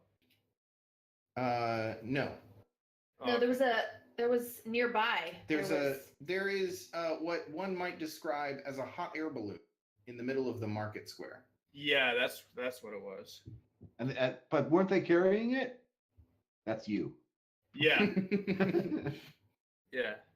So there's a hot air balloon in the middle of the marketplace? Apparently. Are they filling right. it with hot air? Let's go steal it. Yes. That's what I'm planning. Hmm. Let's just get the Yeah. fuck out of here, guys. Yeah. Let's just take the hot air balloon and go. Does Yeah, anybody I'm know okay how with to that. fly a hot air balloon? Yeah, I'm you sure cut we this- can figure it out. You It's cut the super- sandbags, and then when you get up in the air, you're flying it. Yeah, but how Yeah, do flying we it's easy. It's the landing that most Yeah, people. how do we come back down and not Oh, crash? They always come down eventually. Don't worry about it. No, but I don't want to crash. That's the point. So Okay. does the house in fact look like, or does the shop in fact look like a Oh, that's right. He rolled. home as well? Oh, I'm sorry. Yeah. So let's see.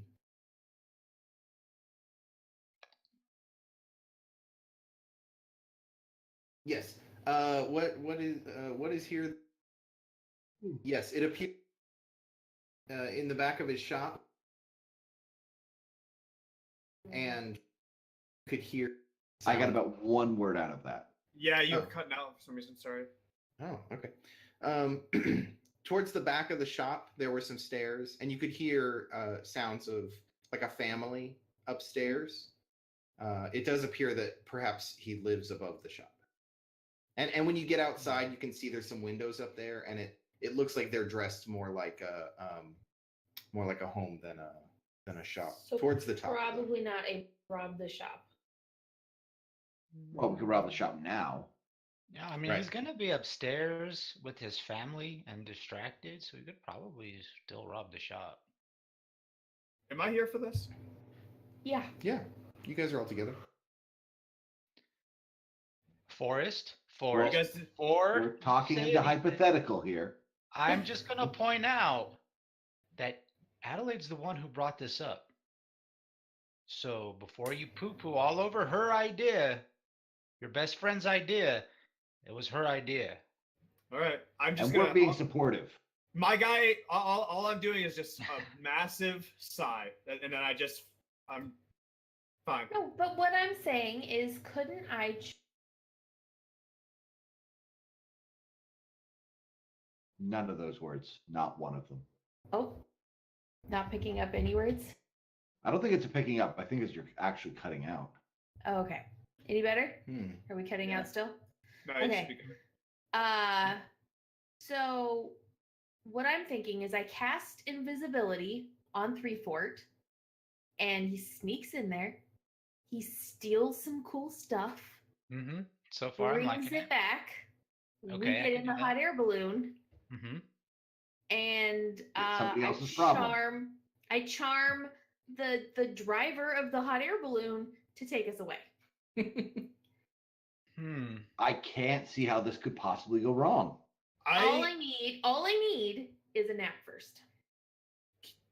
Can you guys get like a piece of metal or something to help me fix my if you're gonna do Sure. this? Yeah, if there's metal I in at there, lea- I'll get you a piece of metal out of there. They have metal. They have the metal face thingies. I'm sure they have some. Well, we could go talk to Boomy while I don't know, while we're waiting for the sun to go down. Okay. All right. Guys, mean- we'll get you some metal. And I would also maybe, if What could possible, go wrong? Yeah, Mike. We're not hearing you. We're not getting any Yeah. of that, Mike. then- We There got you go. none of that. Got none of it. Oh, We he's got no- Oh, He's he frozen. completely froze. Oh, Yeah. There you go. I there. love We that. go. hey, you're back. Yeah. So. I thought you were fucking with us for a second there, like. Yeah. No, I need to get I'd like to, if you guys aren't super opposed to it. I mean, I would like to get a little animal to take with me. I promise I'll feed it and I'll walk it every day, and you guys won't have to do anything. I'll take care of it all by myself. We all know I'm gonna end up taking care of this damn thing. Well, here I would just like to to be the voice of reason. If we somehow found that bag of holding lots of stuff, Hmm. we'd take more. That's a thing. I forgot about the You guys go to bag. town. Oh yeah, that's the whole reason we're here. I got distracted by the hats and the face armor and the big I animals. guess we can't just like smash and grab and run. Mm. Well, there's just one step before that. All right. Well, what time of day is it? About like where's the sun? It is getting late in the afternoon, and Okay. you can tell that a lot of the people that were previously milling about are starting to form like an orderly line towards the fountain. Ooh, I'm very interested in this. What are they doing at the fountain? Nothing yet. but it seems like some of them are starting to sort of line up. It turns into a water slide at dusk. So They start passing out crackers and wine. Okay, so here's what I think. We find some place like up high to like watch the city and find out what these ooze monsters are and try to see what they're doing at night, but not like in a place where we're gonna get oozed. In case we have to take care of this problem tomorrow. I have a character RL conflict. Considering this is my first time doing this. What if I have suspicion of a plot or story that my character would not otherwise be privy to? Okay, so that's typically called metagaming. It's when you use player knowledge that the character wouldn't have to solve a problem or make decisions. It's typically frowned upon. It depends on if you're using a puzzle, solving a puzzle, or if you're making choices like maybe you, the player, knows a secret because we said it out loud, but your character wouldn't technically know it, right? Right. So you wouldn't act on the knowledge. Yep. And until you as a character know it, then you would move forward with it. But if you suspect something, like if you as the player become suspicious and you think your character would as well, then you might act on that, like start being overly cautious or start paying attention to something or tell me you want to investigate something. Yeah, I don't think my character would even be, within a 10-foot pole of this. So yeah, because my character has no idea but Gidget absolutely has already figured out what the Zeus monster is. But my character doesn't know, so we're moving forward as not knowing. Okay, yeah. I mean, your character might know if you want to spout lore. You are a wizard. I'm sorry, you are the wizard. I am the wizard. That is true. I don't know if I would have ever come into contact with an ooze monster like this in my travels, which is why I feel like we might want to do like some reconnaissance on the ooze monster tonight and see what it does before we figure out if we're gonna try to like Ocean's 11 this shit and steal shit and run away, or if we're gonna legitimately. Like how you think that we're going to plan anywhere near well enough to consider being Ocean's 11. And not smash and grab. Yeah. Hey, I have a lot of confidence in us. And not even and. We get the smash and grab. In smash and grab? In apostrophe grab. Yeah. We get the smash and / or grab. / or grab.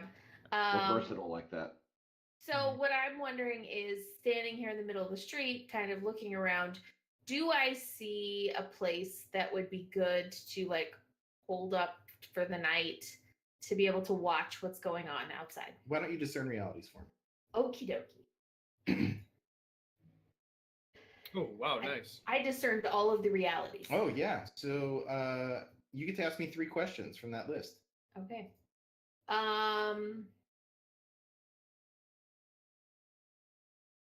What should I be on the lookout for?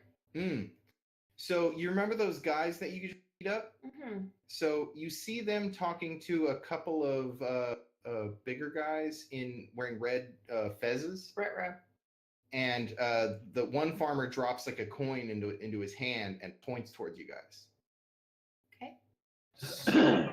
What here is useful or valuable to me?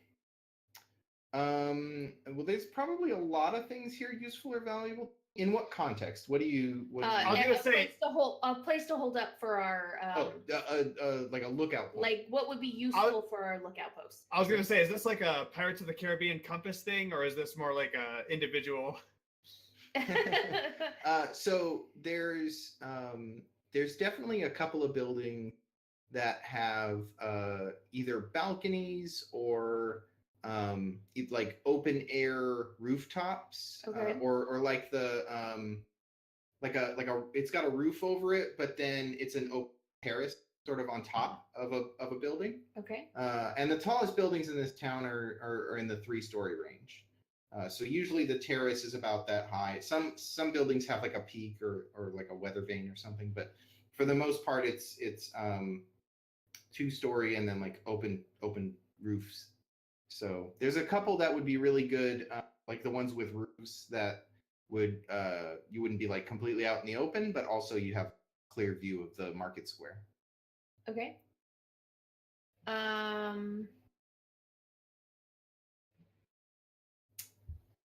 What here is not what it appears to be?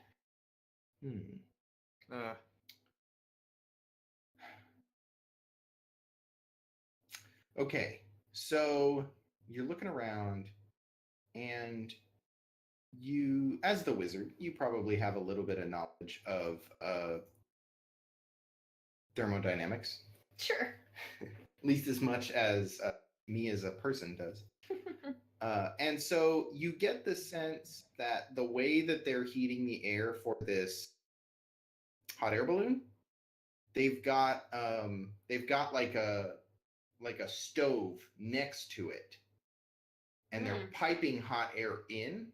They don't have a way to heat the air Once it gets on in the air. balloon. Okay. So if you jumped in and took off, cool, but you have no way to stay up.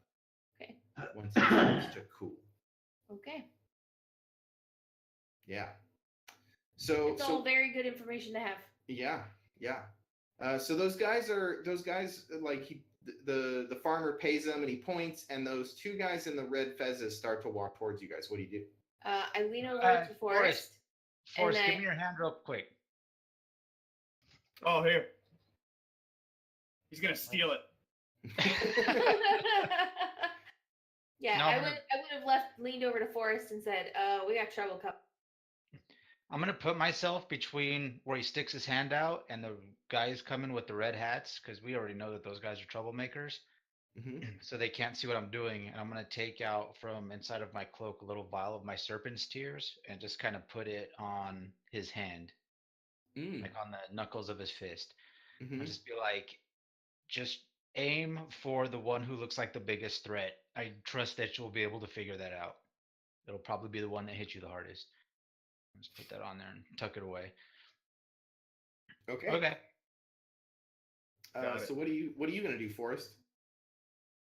So she says to me that so that I now have turned around and I see them coming through. There's 2 of them. Oh yeah. Mm-hmm. 2 more. Okay. Yeah, these guys look like real fighters though. The first guy you saw in a fez, he was older and sort of shifty, but these guys they're pretty big. Size means nothing. But obviously they look like fighters. Yeah. Yeah, they look like they're pretty tough. This could be problematic. But you are the fighter. Keep in mind. You are the fighter. Okay. So I know you didn't do well last time, but I think you can do much better. You just got to believe in yourself. It's really important. Yeah, I'm a little beat up. How are you feeling? Tired. So What are you doing for him? I think I'm going to grant him.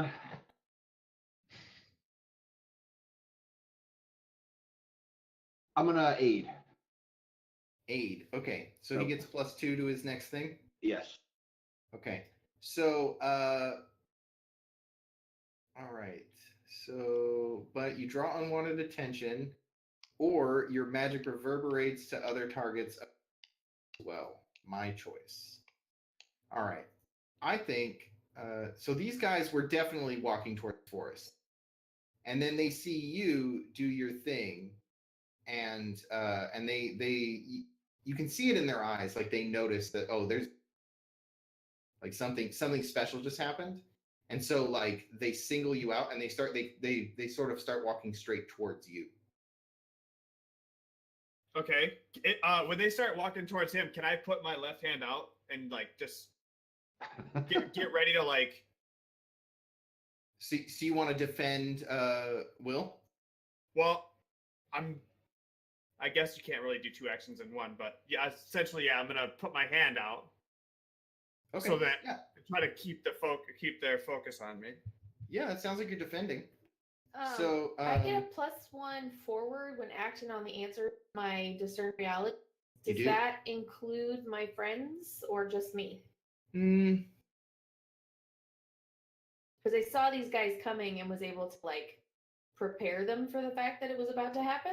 I mean, I think you could warn. So, like the first, if a fight's coming, you could warn that there's a fight coming, and Well, I Um, mean, I turned to Forrest and I said like, "Hey, Yeah, yeah. trouble's coming." so he would have +1 there. He's also got +2, so this is Still technically a 6. a 6, which is so that's fun time. Okay, hold on. I I'm gotta sorry. think about this for a second. So okay. So you reach out,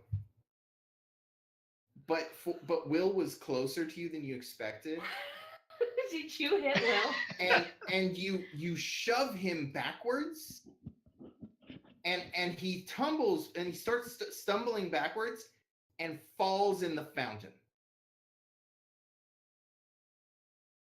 Actually, you know what?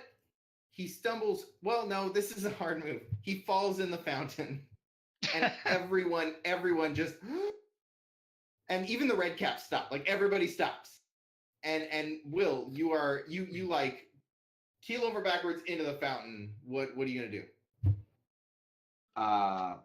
Play it off. Okay, how are you gonna? Dude, play it off? you gotta pop out of the water and be like, Yeah, just hooray! yeah. Take a big drink while you're Yeah. in there. Take a bow. Next show's at 4. Why don't you defy danger with charisma for? This is insane. I'm the worst. Oh my god! Oh. All right. Oh wow. Okay. So, Look over there. why? Tell me what happened. How do you talk your way out of this one? So I believe in the stunned silence of how dare he, I just kind of walk off. Like you're like scooting off frame or what? Basically. It's like, did you just see what he did? So the fountain was actually very full. Like it was extremely full. And so when you fell in, it poured over, like it spilled over. You're all blessed. And yes, and it was enough of a distraction, the fact that water was not, the other thing that you notice because you're so close to the fountain, there are like irrigation channels that come out of this fountain and lead off through town. But the entrance to the marketplace, they don't block that off, but they these irrigation channels, they like leave the fountain and go off out of town, or through past buildings and things like that. And so everyone is like they don't know what to, like, they all fall to their knees, they all start weeping. The whole scene is like erodes into chaos or explodes into chaos as like stuff pours out, and you use that to just sneak off camera. All right. Do either of these guards get distracted by me pushing him into the fountain? Or either of these bulky fighters? They definitely get distracted, but Okay. you do notice that they don't wear the little face things. Okay. And they seem less concerned with the water than everyone else does. Okay. Can I pick up 3-4 and throw him at one of the guys? You want to throw 3-4? I No. am small. I am a Yeah, small, lithe human. Yeah. I think it's going to be difficult, but you could try it. I'm okay with the fastball special. Okay. Let's try it. I'm gonna toss him at one of these guys. Okay, why don't you roll volley with Volley with what? strength? Okay. And 3-4, you're gonna take whatever the bad stuff is. Like if this happens. Woohoo! Cool. He's gonna roll over and throw me in the fountain too. Okay, so so you grab onto 3-4, and how are you trying to throw him? Like, were you gonna pick him up over your head and chug him? Like, were Nope, you gonna grab him by the back of the neck and throw him? Yeah, the back of his hood, just below his neck, Okay. and his pants line. I'm gonna say, hold on, and then just chuck him like a hero, like a spear through the air. like a sack of potatoes. All right. So this sack of 3-4 goes flying through the air towards these two guys, and I mean, you're gonna take some. So you're flying towards them, 3-4. Mhm. What do you want to do? Because you are about to, if you just let this happen, you are about to take a bunch of damage as you like hit them and then like fall to the ground. So what do you want to do there? I Like, feel you can- like, how about if I, in midair, like as soon as he grabs me, pull out a dagger and try to backstab one of them? Because backstab says when you attack a surprised or defenseless enemy with a melee weapon. I think they would definitely be surprised. Okay, yeah, you're gonna front stab them, but they would still definitely be surprised. So you're gonna take some damage though, if depending on this roll. Alright. You're definitely gonna be susceptible to some hurt here. But go ahead and hack and slash for me. Is it That's gonna be backstab or hack bad. and slash? It's hack and slash. Oh, Oh, but is backstab a move? yeah. Sorry. Let me check.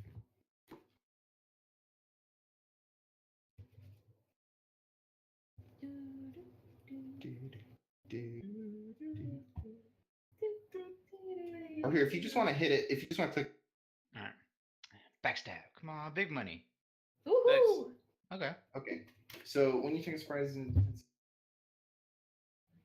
oh, so you just deal your damage. I see. You don't get into melee with that. Damage plus 1d6.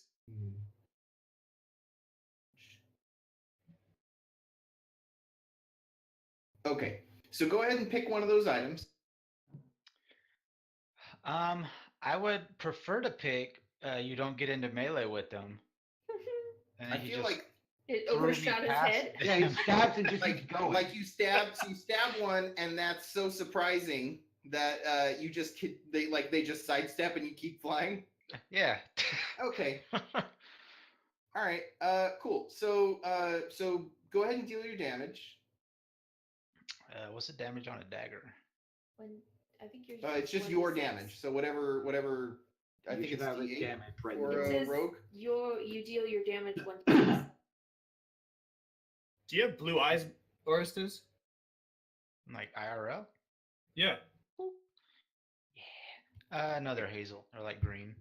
Oh. All right. So you deal this guy 7 damage, which is quite a bit. Like you stick a dagger right in his. I think it probably goes into the shoulder, like a little higher. It doesn't like pierce his heart, and he doesn't die right away. But he's definitely got this dagger in his shoulder, and he sort of tumbles out of the way, and the other one just moved, and so you like tumble to the ground. Yep. And let's see. So you're gonna be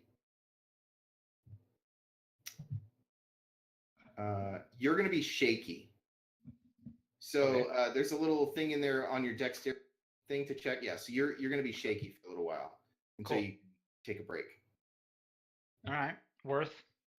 All right. Yeah. I like that. Okay. Good work. I think we just got a new combo move. Yeah. New team Wombo. up attack. Yeah. Team up attack. Yep. All right. So what are the rest of you doing?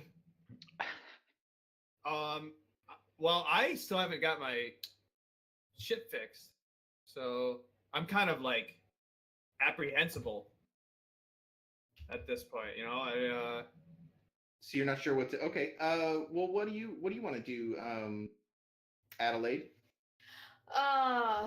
let's see here. I think so. Of the two of them, has one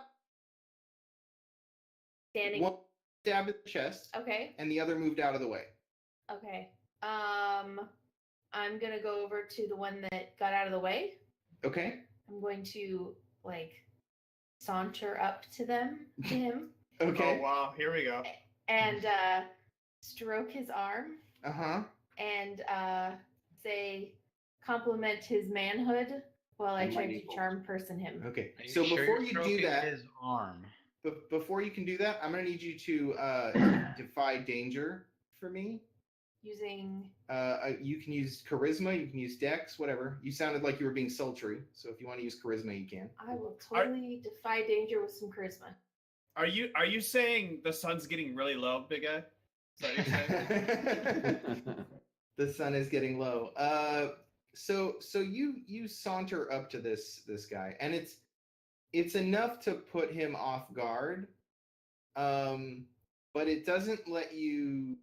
It lets you get into touch range, Okay. but he seems to be.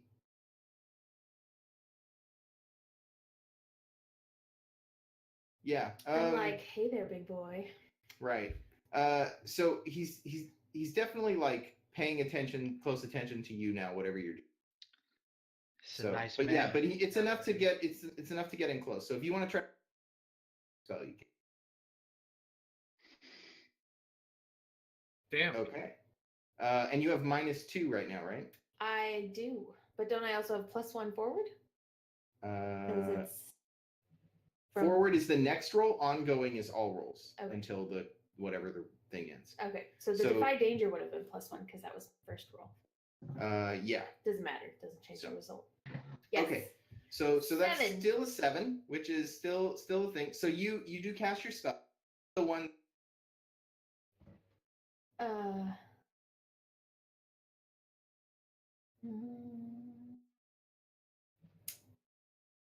I draw unwanted attention. Okay. So so you cast charm person on him, right? Yeah. Okay, so he sort of looks at you and he grabs you and he holds you behind him Okay. and he's like we've got to get you back. These guys are dangerous. But he's like got an iron grip on your arm. Okay. Okay. These guys are dangerous as in us, or these guys are dangerous in the other guy that just got stabbed? As in you, Forrest. You and the guy you're fighting with. Yeah, and the probably. dude who stabbed his. I mean, in my defense, I was the victim. I was We- thrown. Yeah, you and Sure. 3/4 are now dangerous, and he's protecting me from you. Because they're friendly now. Okay. He's friendly to me. Yeah, friendly to you. Me specifically. It's okay. right. He's distracted. How far away am I?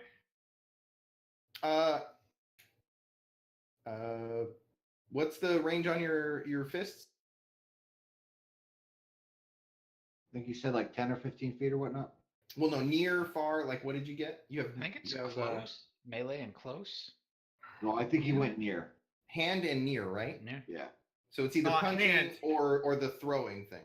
Yeah. Hand and near. Okay, so I would say that the one who's on the ground is near, like the one who got stabbed is near, but the other guy backed up a little bit to keep Adelaide safe. So he's out of range of your swinging.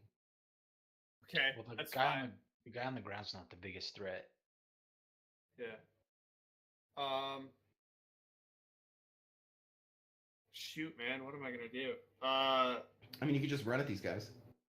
Yeah, that's the only thing I can think to do. Can I go for? I know you'll know what this is. I'm gonna try to shoot for a double leg on this guy.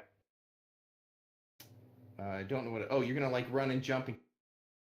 Huh? No. Shoot for a double leg is in like a takedown. Oh, grab his like a football tackle. Yes. Okay. All right. So he's pretty far away. So you're gonna need to defy danger before, Sure. because he's gonna swing at you before you can get in close enough. Of course. Yeah. Absolutely.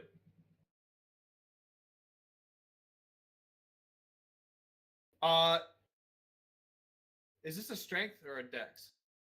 Defy danger. This would be Dex probably. Okay. So you run at him. You can get in, but he's drawn a sword. He's got it.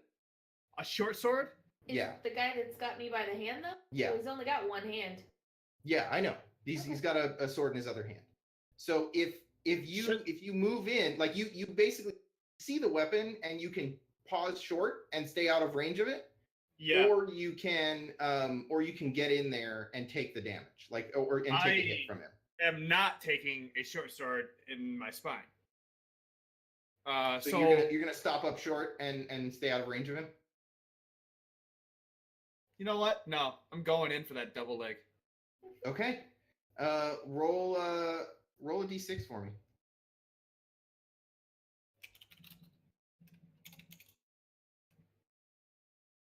Okay, so you take 3 damage as he slices across your chest. Is it 3 or 2? It was 2 because you subtract your armor. Yep. He slices across your chest, and then boom, you get in for that tackle. Okay. Awesome. Perfect. So go ahead and roll hack and slash.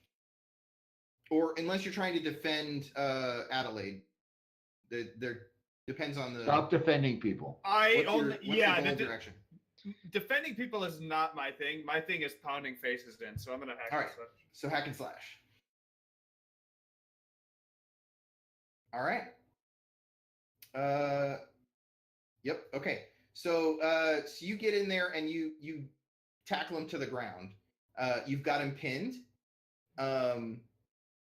But his I'm going to say that because of the way he had Adelaide, you pinned him on her. And so Adelaide, take a d4. The worst fighter ever. This is the way it goes, though. But he's not going anywhere.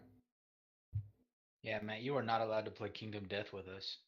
Oh my gosh. Do you have any armor, Adelaide? Nope. Okay, so you take 4 damage. Oh my lord.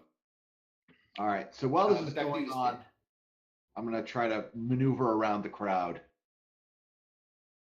Okay. What are you looking for? Clear shot. Okay. Like if you get that clear shot, are you gonna take it? Attack some? What's that? Like, are you looking to like make a range? Yes, Guys. I have a bow. Okay. Okay. That sounds like volley. So like that can encompass finding your clear shot, Sure. unless you're looking to discern realities to get a bonus or. Well, did Forrest hit with that punch? Like, did he do damage with that tackle, or was roll that just damage with a his grapple? tackle. Oh no, I'm sorry. You would deal your damage with it. So you could give us your damage. So did you punch the guy with so your what I did. hand? Did you punch the dude with the hand that had the serpent's tears on it? Oh. No, he just tackled him, so he probably took the blow from down. Yeah. But Adelaide softened it, so he only took 2. Yeah. And then which one were you aiming at?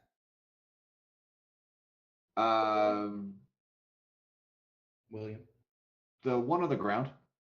Well, now they're technically both on the ground. There's The one who's been stabbed, or The one who's thinking about getting up. Okay. okay. So you plunk. What you have to choose one of those things, I think, right?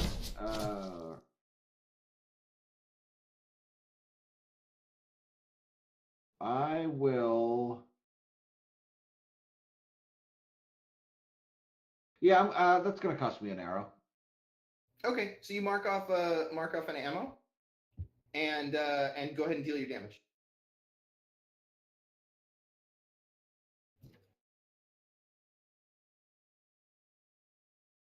Okay. So so the guy had taken quite a bit of damage from 3/4 arrow or dagger, and you just like it takes a couple shots because he's up prone on the ground, so you're like and plunking, miss, and then finally you get him, and it's enough to knock down a thing. But it seems like the guy is out. Like still counts. So the crowd is starting to like put themselves together a little bit, and they've turned and they're now looking at William. What? They're looking at William, Yeah. not at us fighting on the ground? Well, William's like shooting arrows, so he's the one who splashed in the pool. Like they're looking. So Oh. they're looking around. Like a couple of them start to spot you. Oh, this is good.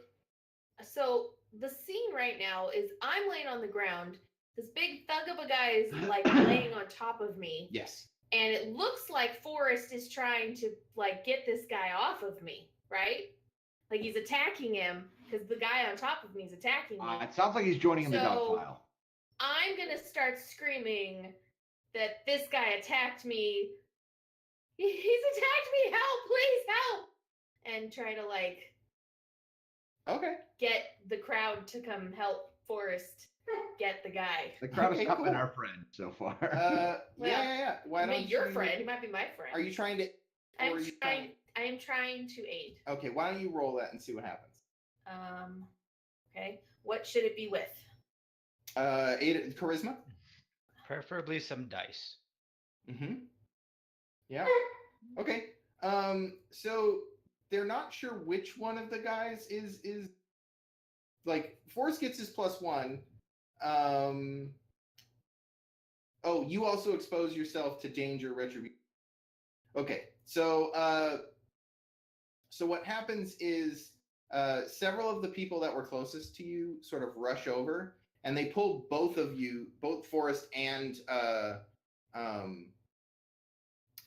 the other guy, the red cap guy, off of, and he's now like free to like turn on you because he's taken some damage, so he's no longer friendly to you. Right. And so he sort of like he gets pulled away and they let go like once they've got them off of you, and it looks like he's turning, he's about to jump right back on you, like he's gonna attack you. So the crowd should know who the bad guy is then. Yeah. But how are you gonna get out of the way of that short sword? I'm going to run behind Forrest. You're gonna try to dodge attacks? Yes. Okay, so roll Defy Danger with.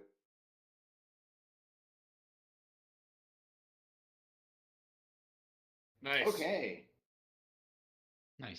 Yeah. So you like he's swinging at you, and like, but you get up behind Forrest, and he finally turns and he looks and he like turns straight, look at Forrest, and he's way up close because he wasn't paying attention to where Forrest. What am I gonna do? Yeah, he's like swinging at Adelaide. She gets up behind you, spins around, and he's right in your grill. Yeah, I'm gonna take the vial that he gave me, smash it on my forehead, and headbutt this dude. That's not how. Yeah, no, that's what I'm doing. If you're cool with that, that sounds pretty badass. Sure. I mean, it's his. Yeah, he has it. Sure. He can do what Okay. he wants with it. So you smash it on your head. I'm standing up back there. I'm like getting to my feet. And I'm like, I probably should have told him what that was for. Yeah. So what it gives plus damage, right? Yeah. Whenever you roll damage against somebody who's affected by the poison, you roll twice and take the higher number. Okay, so let's see what happens here. So go ahead and headbutt this guy. Hack and slash. Hack and slash twice. No, just once. Okay. And then when you deal damage, you roll twice and take the back. Oh, okay. So just roll hack and slash for now. Of course. Okay. Hey, it's So- a success. So this is definitely going to be a trade damage, and you're both going to benefit from the poison, from the broken glass and the poison. But go ahead and do your damage and roll twice and take the better. So you can just roll your damage twice. Oh, that's right. You can click your damage thing there. All right. So you're going to keep the 3 because that's the better of the 2. Now go ahead and roll a d6 for me twice and take the higher of that damage. That's what you take. Oh my word. Yep. All right. Well, it's going to be a 6. Okay, cool. So you take 5 after your armor, and he takes 3 from this headbutt. And it's sort of like the like shards of glass. It feels like the way that you hit him, like they were just driven further into your head instead of like making your head more dangerous. It just hurt your head more. And so you've got these shards of glass embedded in your forehead. Blood is pouring down your face now because head wounds just pour blood. And you are like it's just like getting in your eyes. And this guy like stumbles back a little bit and he's about to swing at you because like this blood is pouring in your face. What is it? What are you guys doing? So, head wounds. That reminds me. I want to run over real quick to the guy who William just took down with his very well placed bow shot. Good job, buddy. I'm gonna run over, go right to his head, grab his hat like from the sides, and push it in because I know there's a little monster in there in his hat. I'm gonna push it in, and I'm gonna cram the whole thing into my bag real quick. Cram the whole thing into my bag. Okay. Just hat, bag, and then tie it up real quick. Close it. Okay. Why don't you defy danger with Dex? And the danger is that if there's a little monster. For half a second, I actually thought you were going to try to help me. Yeah. Damn it. All right. So I think what happens here is that you these hats, they're bigger on the opening than the top. They're sort of they do this number, right? So you go to do that, but then you just squeeze the shit out of this hat. So go ahead and roll your damage for me. Okay. Yeah. So you hear a squeak. And whatever was in this thing like rockets out of it and it scurries up your arm and under your cloak, and it's in there somewhere. Nice. Well, that accomplishes the same thing, really. Yeah. So you've got this little thing inside your cloak, and you're Sweet. Pretty sure the biting is coming. Like something is about to happen. Forrest, what do you? Can I lean around Forrest and throw a magic missile at this guy? Well, he's gonna punch Forrest in the face. So Forrest, okay. How am I going to what? How are you gonna deal with this punch that's coming at your face? Well, I can't really see. Yeah. I got blood in my face. What are Steer my into it. options Punch him here? back. I mean, you're kind of Punches. you're a hard dude. I mean, you could just take the punch. I have 5 hit points left. Well, I'm saying you would defy danger with con. Like just you're so meaty that like a punch is. Okay. Or you could try to duck out of the way. Like you can see it coming a little bit, but it's Okay. So it's going to be Constitution? if you want to just take the punch, like you want to like turn and take it in the shoulder or something, that's gonna be con. What about I put my head down so he hits me in the top of my head? Punches you in the top of your head. Sure, that'll It's the hardest part of your head. defy with int. No. Yeah, I was gonna say defy with int. So defy danger? Yeah, you can use con or int. I'm going to use con. It Okay. seems applicable in this case. Yeah. Use your head, man. It's super smart. Oh, good. Yeah. Oh, good. Yep. We're gonna So, find out what the death rules are in Dungeon World. so I think what happens is you go to like do the thing where you're gonna, and he just clocks you right on, like he aimed a little bit lower and he gets you right on the top of, and it just like shatters your nose. And you're gonna take a d6 of damage.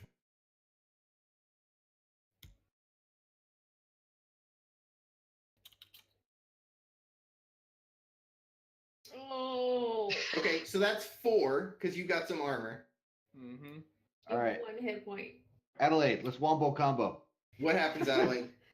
I throw all of I mean I am very upset that my very important to the future of my world just got knocked the hell in the head really hard. So I just unleash all of my anger into this guy and throw magic missiles at him. All right. Holy shit. Yeah, I do. Damn. All right. Super pissed, man. Damn. Sweet. I was like, this guy is important to me.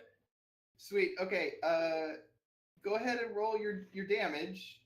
Which is 2d4. I think you can just click magic missile and it'll do the damage. Yeah. Of course. Oh, okay. I hit him really hard for 3 damage. All right. So he was almost down, right? but you get to roll twice and take the higher, right? Or is it Yeah. just on the one hit? It's while he's got the poison, right? It says, anyone dealing damage to this target rolls twice and takes the better result. It doesn't Oh, say that it. There you go. You know what? Also, once per combat, I can. I wrote once per combat, I control a roll, but I know that's not what it. So can I do that for her too? Well, she got a 7. Well, so I just rolled a 7 Hang as on, my let's see. reroll. Let's see what your fighter thing is, because it might help you with your with that damage you took. well, it's reroll any damage roll. Oh, okay. So you could re-roll your d6. Actually, you're under the effect of that poison. Roll again, anyways. And if you get a 6, you're dead. Oh yeah. No. No. But then you can roll that to see what you get with your troll roll. All right. So roll a d6. Let's see what happens. Okay, so it was still a 5. Do you want to troll your roll and try to not take 5 damage, or are you worried that you might end up with a 6? No, I'm definitely worried I'll end up with a 6. I'm actually Okay. certain. I'm certain that I would. Well, it's okay because you get me off All right. to So shoot this guy in so the I'm face. gonna with volley. it. this dude takes, and you're gonna volley. Yeah. That's Okay, go ahead and volley. Pew pew. Oh, shit. All right. Clear shot. Deal your damage. Apparently, hurting our friends really pisses us off. Mm-hmm. All right. 3 So, for the win. That's totally fine. This dude takes so you reach out with all this fury and extra power leaking through this this portal rift, Mhm. dimensional rift, and boom, unleash just 2 blasts of energy right in his face. Yep. And he reels back just as William from behind, I imagine, lets an arrow fly, and the force of it pushes the arrow through, and it like the ice covers his face, and like a flower sprouts the tip of an arrow through the front of his forehead, and he Oh goes down. shit. Still counts as mine. Meanwhile, he's over there stealing shit off the dead bodies, right? Like that's what's What? going on with 3. Right. 3-4. What's going on with that that little guy in your cloak? He's mine now. He's What my do you- friend. He's I'm bi- going to tame him. He's my buddy now because his master is Bite your dead. jigglies. He is definitely biting you. What do you do? He needs a new owner. I have to comfort him and feed him bits of food. Okay. And just taking it like a man Do- until it comes down. Do me a favor and take Yep. 1d4 damage as he's like biting you all over. Okay, so whatever's in there obviously doesn't have very good skills. It's not a big biter, but it is trying its best. So but, I mean it hurts, but it's not okay. like It's okay, little buddy. It's okay. It's I'll more take a- care of you. I'll take keep care of powering you. through. We could be friends. I'm All right. I gonna won't go hurt over you. and start carefully taking the glass out of Forrest's face. Yeah. I assume my guy is just sitting there like on his knees, like just busted up, blood pouring everywhere. oh yeah, you're pretty messed up. Yeah, I'm definitely. Well, Forrest, let me tell you a taking your story face. about the great shark hunter, Akapla. Okay. Well, before you do that, go ahead and defy danger for me because the crowd is finally sitting and they are coming to get you. Oh, Defy Who's with roll? what? Well, how do you want to deal with the crowd coming at you? Do you want to talk them down, or do you want to run away? I kind of have one mode. Okay, let's try to talk down the angry mob. Angry mob. Let me explain to you. That was not actually me who fell in the fountain. It was all a trick by these horrible people who were trying to set us up and kill us all. But we've once again saved you and your town from these horrible people. Shit, I'm even buying it. Yeah. I'm gonna attempt a trick that I've seen William do many, many times and throw my voice and be like, he's still wet. So you're trying to interfere? What? Are you trying to interfere? Because if I you don't- do and I you don't know what you're talking succeed, it's a -2, and he would get a mixed result. He would have a 9, and then some bad stuff would happen. No. Okay. I mean, you said you're trying to throw your voice. Is that happening? Yeah, I gotta. But I'm gonna say that the ice is melting on the red guy and that he's the wet one, and it was really him. Oh, nice. I see. Nope, Okay. I didn't do it anyways. So I'm just standing there like, he's all wet. He's all wet, you guys. There's a squirrel in my pants. So, Squirrel. Squirrel. so I think what happens is those guys, the watch, the guys in blue, Tenzin spots you and he's like, "You're responsible," and like he and another try to grab you.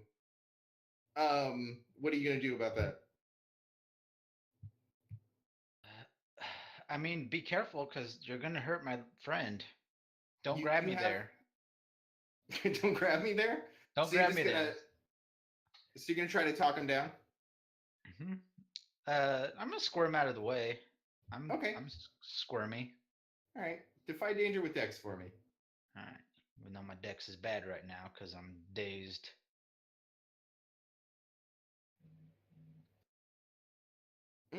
All right. So you managed to get out of the way, but you definitely trip over one of the dead bodies. As you squirrel away, you can get away from these guys, but you're gonna have to leave your friends. Like you see an alleyway, you're like, I could definitely get down this alley and get away from these guys. But You then mean- you're cut off from your You buddies. mean like William and Adelaide and Forrest? Yes. Or you mean Mhm. like my new friend that's in my pants? No, he comes with you because Okay. he's still cool. biting you. Oh, I'm fine with that. Yeah, me and my new friend are running down the alley. Okay, so you're running off down the alley. You have pacified the group, and in fact, you notice that it's definitely getting into dusk, and several of the watchers, they are calling out to people, saying, "Please gather quickly. We have but a moment to make our offerings, please." And the crowd sort of like backs down away from you and starts to head towards the fountain, and they start pulling the like dangly earring things they had. It's clear now that they are vials, and they're unscrewing them from their tierlets and pouring them into the fountain, Ooh, they collect their tears. and then they'll screw them back. And so but usually you get the sense that this is like an orderly, very ceremonial thing, but because of the late hour, they're all just sort of gathering around like a big mob and then quickly moving away and heading to their homes. You mean like a cult? I mean, like religion. or like people taking communion. Oh, okay. Yeah, You can tone it down if you want.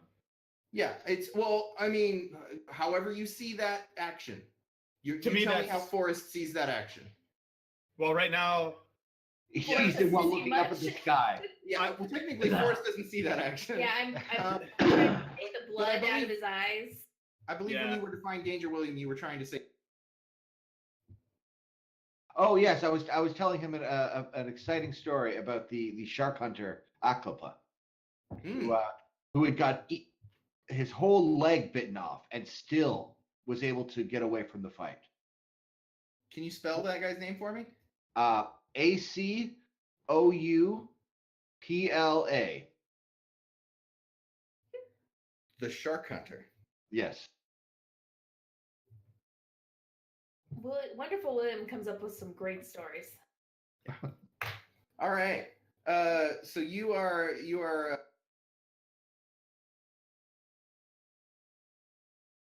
All right. okay. Let's see. Well, that doesn't work as well as I'd hoped it would have.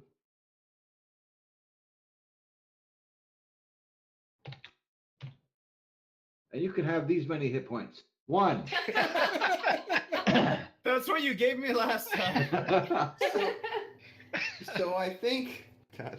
So I think this this speech affects more than just Forrest. I think everybody regains 1 hit point, Woo! including the red cap, not the one with the arrow, but the other guy who had the arrow in his shoulder. When you look back, he's gone. Oh, the dagger in his shoulder. Yeah, the guy with the dagger. So your dagger's gone. The red cap guy is gone. The one with the arrow through his head, he's still on the ground bleeding out. What do you guys do? So about that rooftop. Can somebody carry me? Yeah. Can I use prestidigitation to clear the blood off of Forrest's face? He's still did you heal? Did the wound heal up when you? Well, with 1 hit point, I don't think so. So He he's has still 2 hit bleeding. points. Okay, I can roll things other than 1. Just check. He has 2 hit Okay. points. I think he's still bleeding a little bit, Okay. but like, But can I clean the like? yeah, the glass is gone, but he's still like, you can get a cloth on it. Okay. So I'm gonna get a cloth on his forehead, clear up his face so we can see where he's going. Okay, And try to get him on his feet. sweet. Yeah, you guys can the 3 of you can like get Forrest up and moving. If you want to bandage his head, that head wrap I took probably fell off when you threw me. Oh yeah. Oh yeah, that's Probably probably like- laying on the ground. Of Oh course. no, the other guy took it. Hmm. He was shoving it in his wound, probably. In fairness, you did take his hat. I did take his hat and Yeah, his you pet. did My take that guy's hat and his bitey pet. fair trade.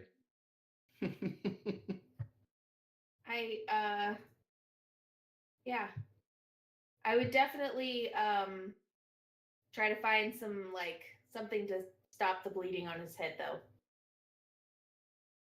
Well, we have all those cloths on that, pile of meat that fell on the ground inexplicably. It's not good. So basically I'm like, I'm leaning on you. Mm-hmm. Yeah. So I'll look over at William. William, you got any more of those stories in ya, or give this guy a potion here? Stories. Boy, do I have plenty of stories. I have yet another story of a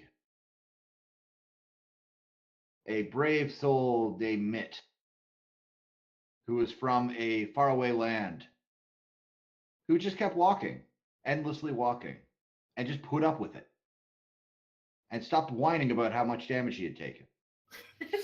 So I think this story is a little longer than we typically tell, and it's getting dark, and the starting to clear. People are pulling in their items. If you want to finish this story here, you can do that, but it will be nightfall when you're done and the healing takes effect. We gotta we get can off talk- the street, guys. It's called talking and walking. But you could walk and talk, Yeah. but that's going to put you in a little bit of a negative. You're moving around. He's not like sitting quietly and listening to your story. I don't think he's capable of that even while we were sitting. That's true. Hey, But And yeah, using so- my staff to Sure. let you use it like a crutch. yeah. Hopefully I don't snap it in half like I've done everyone else by accident. Okay. All right. Yay! So as you guys walk around, you tell this story. You infuse a bit of healing magic into Forrest, and with the last of the glass pulled from his forehead, it feels like he's gonna be okay. Where are you heading? Well, I believe we identified a rooftop earlier. That would be a good. Mm-hmm. Yeah, there were a couple. Which do you want to head for? I would say the one that doesn't that looked like it didn't actually have a roof access. one where you have to go into the building to get to the roof. Well, no, wouldn't have to go. Like basically, it would be a roof that nobody's going to wander up to. Oh, sure. Okay. Yeah. So there's one of the buildings is pretty fancy. It looks like it's probably a place where people gather to spend time and eat and chat, and so that's probably the more populated one. The other one of it looks more like a community building, but it seems shuttered down. So I mean, I definitely think we should pick the one that's closer to the middle of town, so the best vantage point. yeah, I mean they're both going to give you a good vantage point. I think at this point, I'd rather not be around people. Yeah. Okay. So you start heading towards the building, and there's a sign out front that says Andona Archive, Ooh. and the doors are closed, but there appear to be torches and candles lit inside. Is there any way up onto the balcony without going into the... You could discern realities. I would like to do that.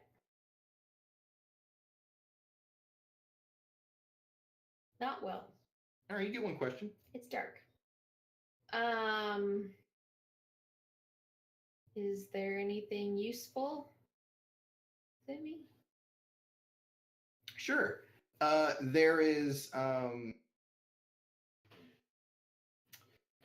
think that there is there's a ladder propped up against the with some other supplies and things. Mm-hmm. But it's hung up like off the ground, Okay. like on some hooks, like it's hung up on the wall. And then there are some other like a rake and a hoe and things like that, all sort of hung up on this, and they all seem to be at least 5 feet up off the ground. And when you're looking at this wall, you notice that it's stone and dirt and nothing else until about 5 feet high. But you do see this ladder that you could get to. Okay. So I guess we should try to use that ladder to try and get up on that balcony, guys. I like it. All right. I mean, Forrest, do you feel like you're strong enough to climb a ladder? I mean, I you've think got I some can. bruises still, but Yeah, I think I can manage. So it's going to get you up to the second story, which will have a bit of a roof part that you could get to, and then you guys will have to pull the ladder up and then go to the story to get to the roof. okay. So who's going first? I will. I'm You will. super clumsy, so I feel like I shouldn't be. Sure. Yeah. So why don't you? You know what? You're not really injured at all. You got a ladder. Go ahead, climb on up the ladder. You're up there. Yay. I mean, I guess I could go next. If I fall, Forrest, you're gonna catch me. Yeah, absolutely. I was going to say, I'll go up last. I'll catch anybody if they fall. Who's going to Alright. catch you if you fall? I mean, we've established that you're a little clumsy. Dex. Oh God. Okay. Oh, see, you're fine. Right up the ladder you go. Yay. Yeah, you're at the top, and Forrest, it's your turn. Well, I'm about to You're- fail this. Yeah, you're a little injured, so you can defy danger for. Oh boy. Oh boy. Okay. So I think Land on 3/4 head. it's not. You I'm not can't there. It's not that you can't get up the ladder. Hang on a second. Wait. That was a con define danger. Defy danger. Is that what I should have rolled? So No. it would only No, you should change Dex. it. It would be 2, right? Because you have +1. Yeah, it would at least be a Seven. success. So it would be a success. So you're moving up the ladder. You notice off in the distance a bit, there is this like mound of something sort of like it looks like a glop of water oil that's Oh, like jeez. lumbering toward like glopping and glooping towards you. Yeah. And it sort of shimmers in the moonlight a bit. But you manage to get to the top, and you can pull up the ladder. But you see this thing coming. You guys are on the second story. What are you doing, Three Fort? You're running down this alley. What are you looking for?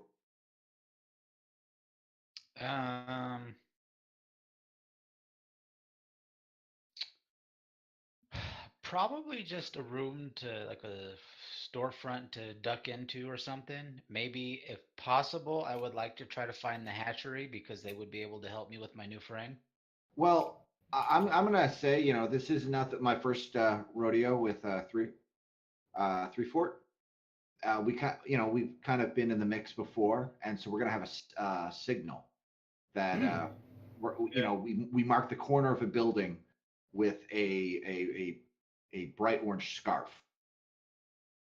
Okay. That if This we is need where to, I am. if we need to regroup, this is Okay. Where do you put the scarf? How high up on the corner? I'm on the second story right now, so I would put it Just like drape it from a bit of the roof. yeah, like so whatever I could get to that around the third story. Okay. Cool. Yeah, you can do that easily. So that happens. You're ducking through the alley. What do you said you're looking? Why don't you discern realities for me to see if you can find what you're looking for? All right. So you get to ask one of those questions.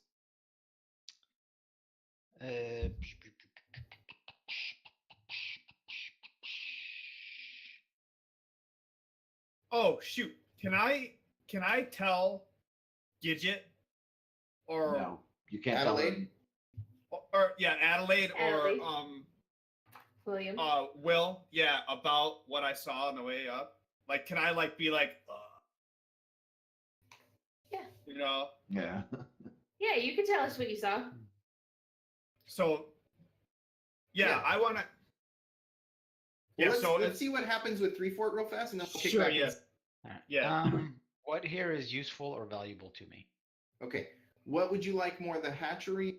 You said something else. You were looking for another building? No, the hatchery. To You want the help me with- hatchery? Yeah, that's what I was looking for. Yeah, you see so you see the hatchery is there's a little sign, and there's what looks like feed, like sacks of feed or like spent sacks of feed Mm-hmm. outside the back of this building, and there's a little sign hanging. And that sign is just on the other side of a bleeding out gentleman that you remember from earlier. Oh. Yeah. Dun dun dun.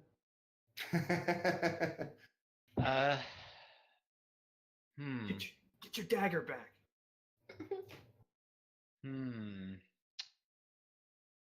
Whoa, man, this is rough. And your hat. Mm-hmm. Okay. Do you want us to cut back? Yeah. Okay. Go back. Yeah. So you guys are on the second story. You're making your way up to the story with that ladder. Now it's a little precarious. I think everyone to get up because you're on this roof. You've got the ladder kind of perched on on a pitched roof. If you want, someone can hold the ladder, and then the first two people have to make the. I'll hold it. Okay. Okay. I will go first then. Doop, doop, doop, doop, doop. Do I have to defy? No, No? not 'Cause if he's he's holding holding the ladder. It's not going to go anywhere. Okay. And he'll help you up there. So you get up to the top and you kick over the edge, and you see your. It looks like what would be a bell tower, but instead there's like a big gong up here, Okay. Dibs. Cool. and there's like a hatch in the floor to go back down into the building. Do I see a thing to hit the gong with? Yeah, it's hanging on the side of the. I hide it. He's called Forrest. We've been hanging out with him for weeks You now. could definitely hit it with. No, I hide the gong. I hide it. Yeah, you can hide that, no problem. Yeah. There's some like cleaning supplies and storage stuff up here. Yeah. So you can hide that. All right, who's next? Forrest? All right, All go. Dude, I should probably- you're up. You Oh, don't I'm have good? to roll. Good. Yeah, because he's holding the ladder for you. He's helping you up. Okay. All right. So did you say you saw something when you were coming up? Yeah. It looked like a disgusting ball. And it had like a. I don't even know how to describe it. It was a disgusting ball with like a shimmer to it. Which direction? You just say you point. Yeah. The way I was just off the direction when I was climbing the ladder. Okay, so I'm gonna go look that way off the building. Okay, so you go to peer off the edge, and William, why don't you make that the defy danger to get up the ladder? Okay, cool. So you clamber up, and as you get to the top, and you're like kicking your way over, Adelaide goes to look over the edge and like bumps the ladder with her hand, and it falls back off of the thing and onto the ground, and you guys all see this like gelatinous ooze just roll right over the ladder, and it just like starts to dissolve as it touches. But William got up here. Oh yeah, he's up there. Okay. Uh-oh. Yeah, but the ladder is gone. 3/4 stuck down there and we're stuck up here. Uh-oh. And it's moving its way into town. Sorry, guys. 3/4, what are you doing? Okay, so when I see this guy bloody, I'm gonna run up to him and start tending to his wound and apologizing and saying, "I'm so sorry. He threw me. I panicked and pulled out my dagger. I had no idea what he was doing. He just threw me into you, and my dagger just accidentally, I was trying to defend myself against him because he grabbed me. I didn't know. I accidentally hit you with it, and it just went into your shoulder. I got your hat, and I got your little pet because I know you guys have these little animals because we met one of your red caps. So I rescued your pet, and I brought your hat. I thought you were dead. I was going to bring your pet back here so they could take care of him. But you're alive, so you can have him back. Please take him back. He's biting me." Why don't you defy danger with charisma and take Define danger with charisma and take what? and have +1? Oh, okay. Shit. Hey, Oh shit. it still made it. +1's Oh, that's all that +1. mattered. Oh, okay. Okay. Yeah, you didn't add a +1 on top, did you? No? All right, cool. I don't think he would know how to. I don't. I don't know if it asks for a modifier or not. All right, so that's a 7. So that's a partial success. So what happens is he snags the thing, and he takes his hat back, and he looks too injured to fight you anyways, so he's just gonna accept it. But what he does do is he sort of like shoves open a door, and he says, "Get in," and he starts to push you in. See that there's a bunch of these dudes with red cap with the hats on. All right, I'll go in. Great. He's going to join a cult. So you are in there. I want to help him come in with me because it's dangerous out here. Oh yeah, you give him a hand, and honestly, like you giving him a hand sort of diffuses a little bit of the tension in the room with a new person arriving. And you make your way into this room. There are at least a dozen of these guys. It looks like maybe the back of a tavern or bar or something like that. There's a lot of really low tables with like bottles all over them, and these like elaborate glass fixtures with pipes coming off of them and stuff. And like several people are like breathing off of the pipes. Your character probably knows what a hookah is, so you see several hookahs and things like that. but the amenities aren't soft. It's not like covered in pillows or anything like that.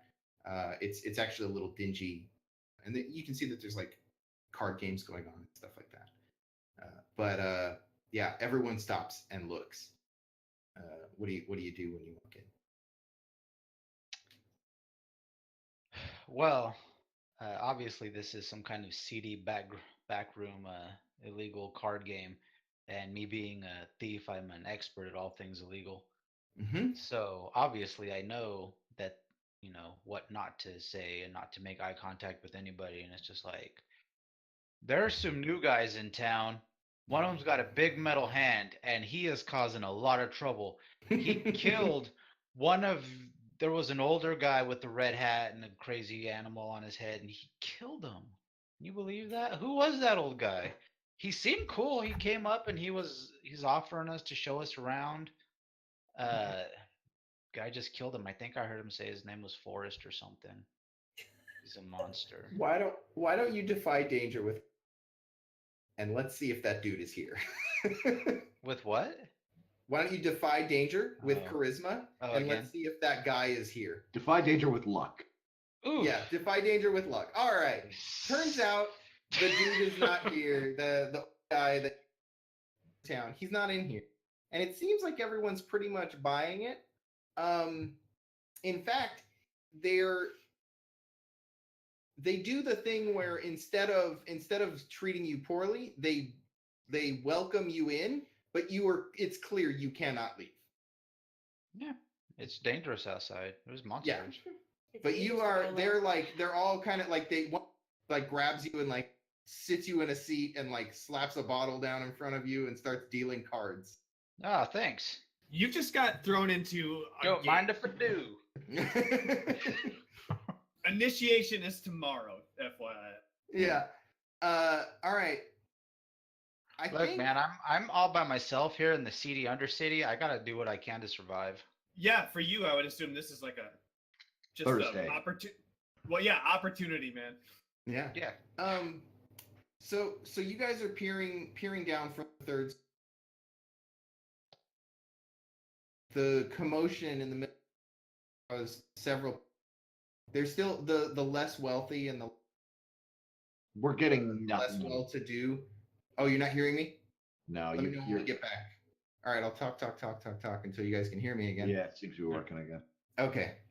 The people, there's still some people trying to make their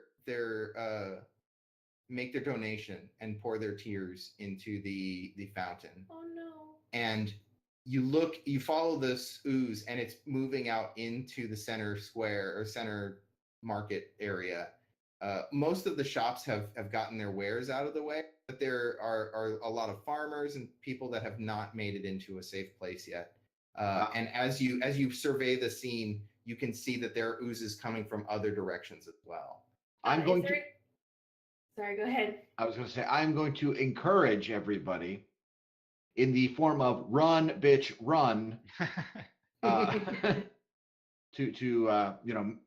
The giant green ooze monster is coming to eat you all. Best be getting.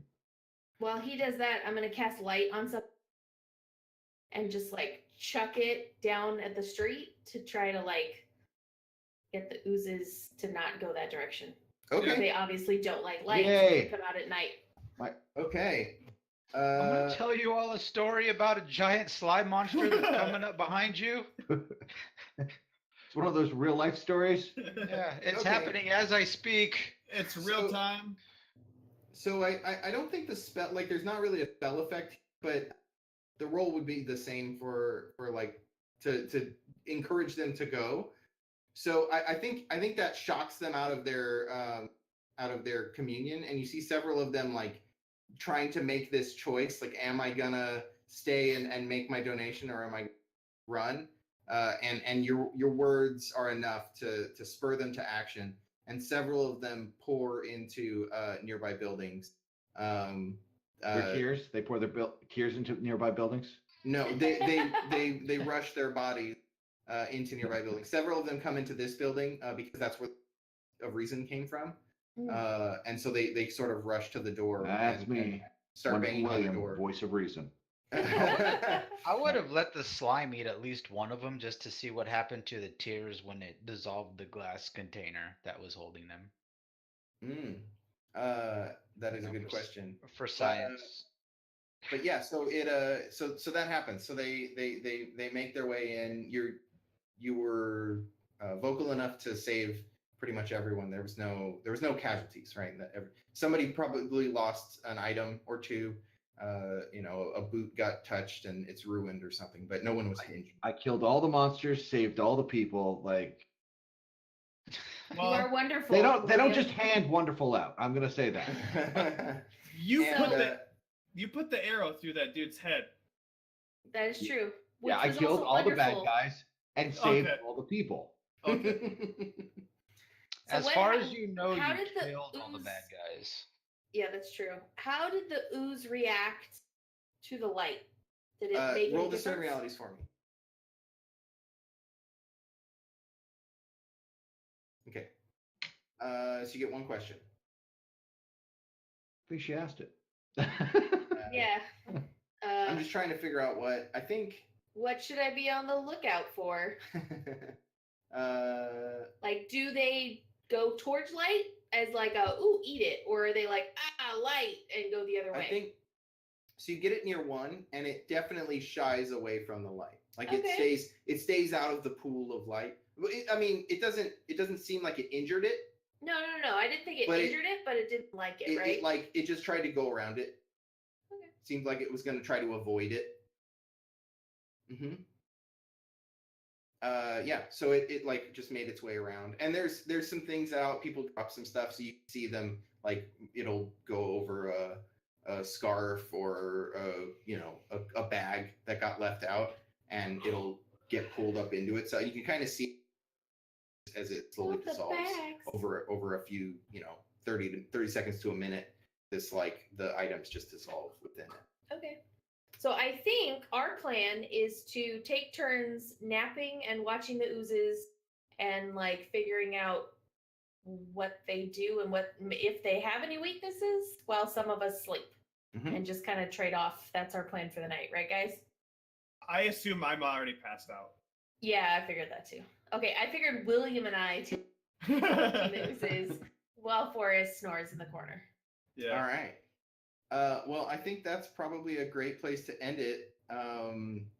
We'll be sure to come back next time to find out if Three Fort makes it out of the den of redcaps unscathed, and if the gang finds out enough about these oozes to maybe combat them and see where they were coming from. Next game will be June 9th, Saturday, June 9th at 9 a.m. All right. And if you'd like to contact us, you can email the show at pixelscandal@gmail.com or hit us up on Twitter at pixel_scandal on Twitter. Thank you so much, everybody, for watching, and we'll see you next time. Bye. Farewell. Bye.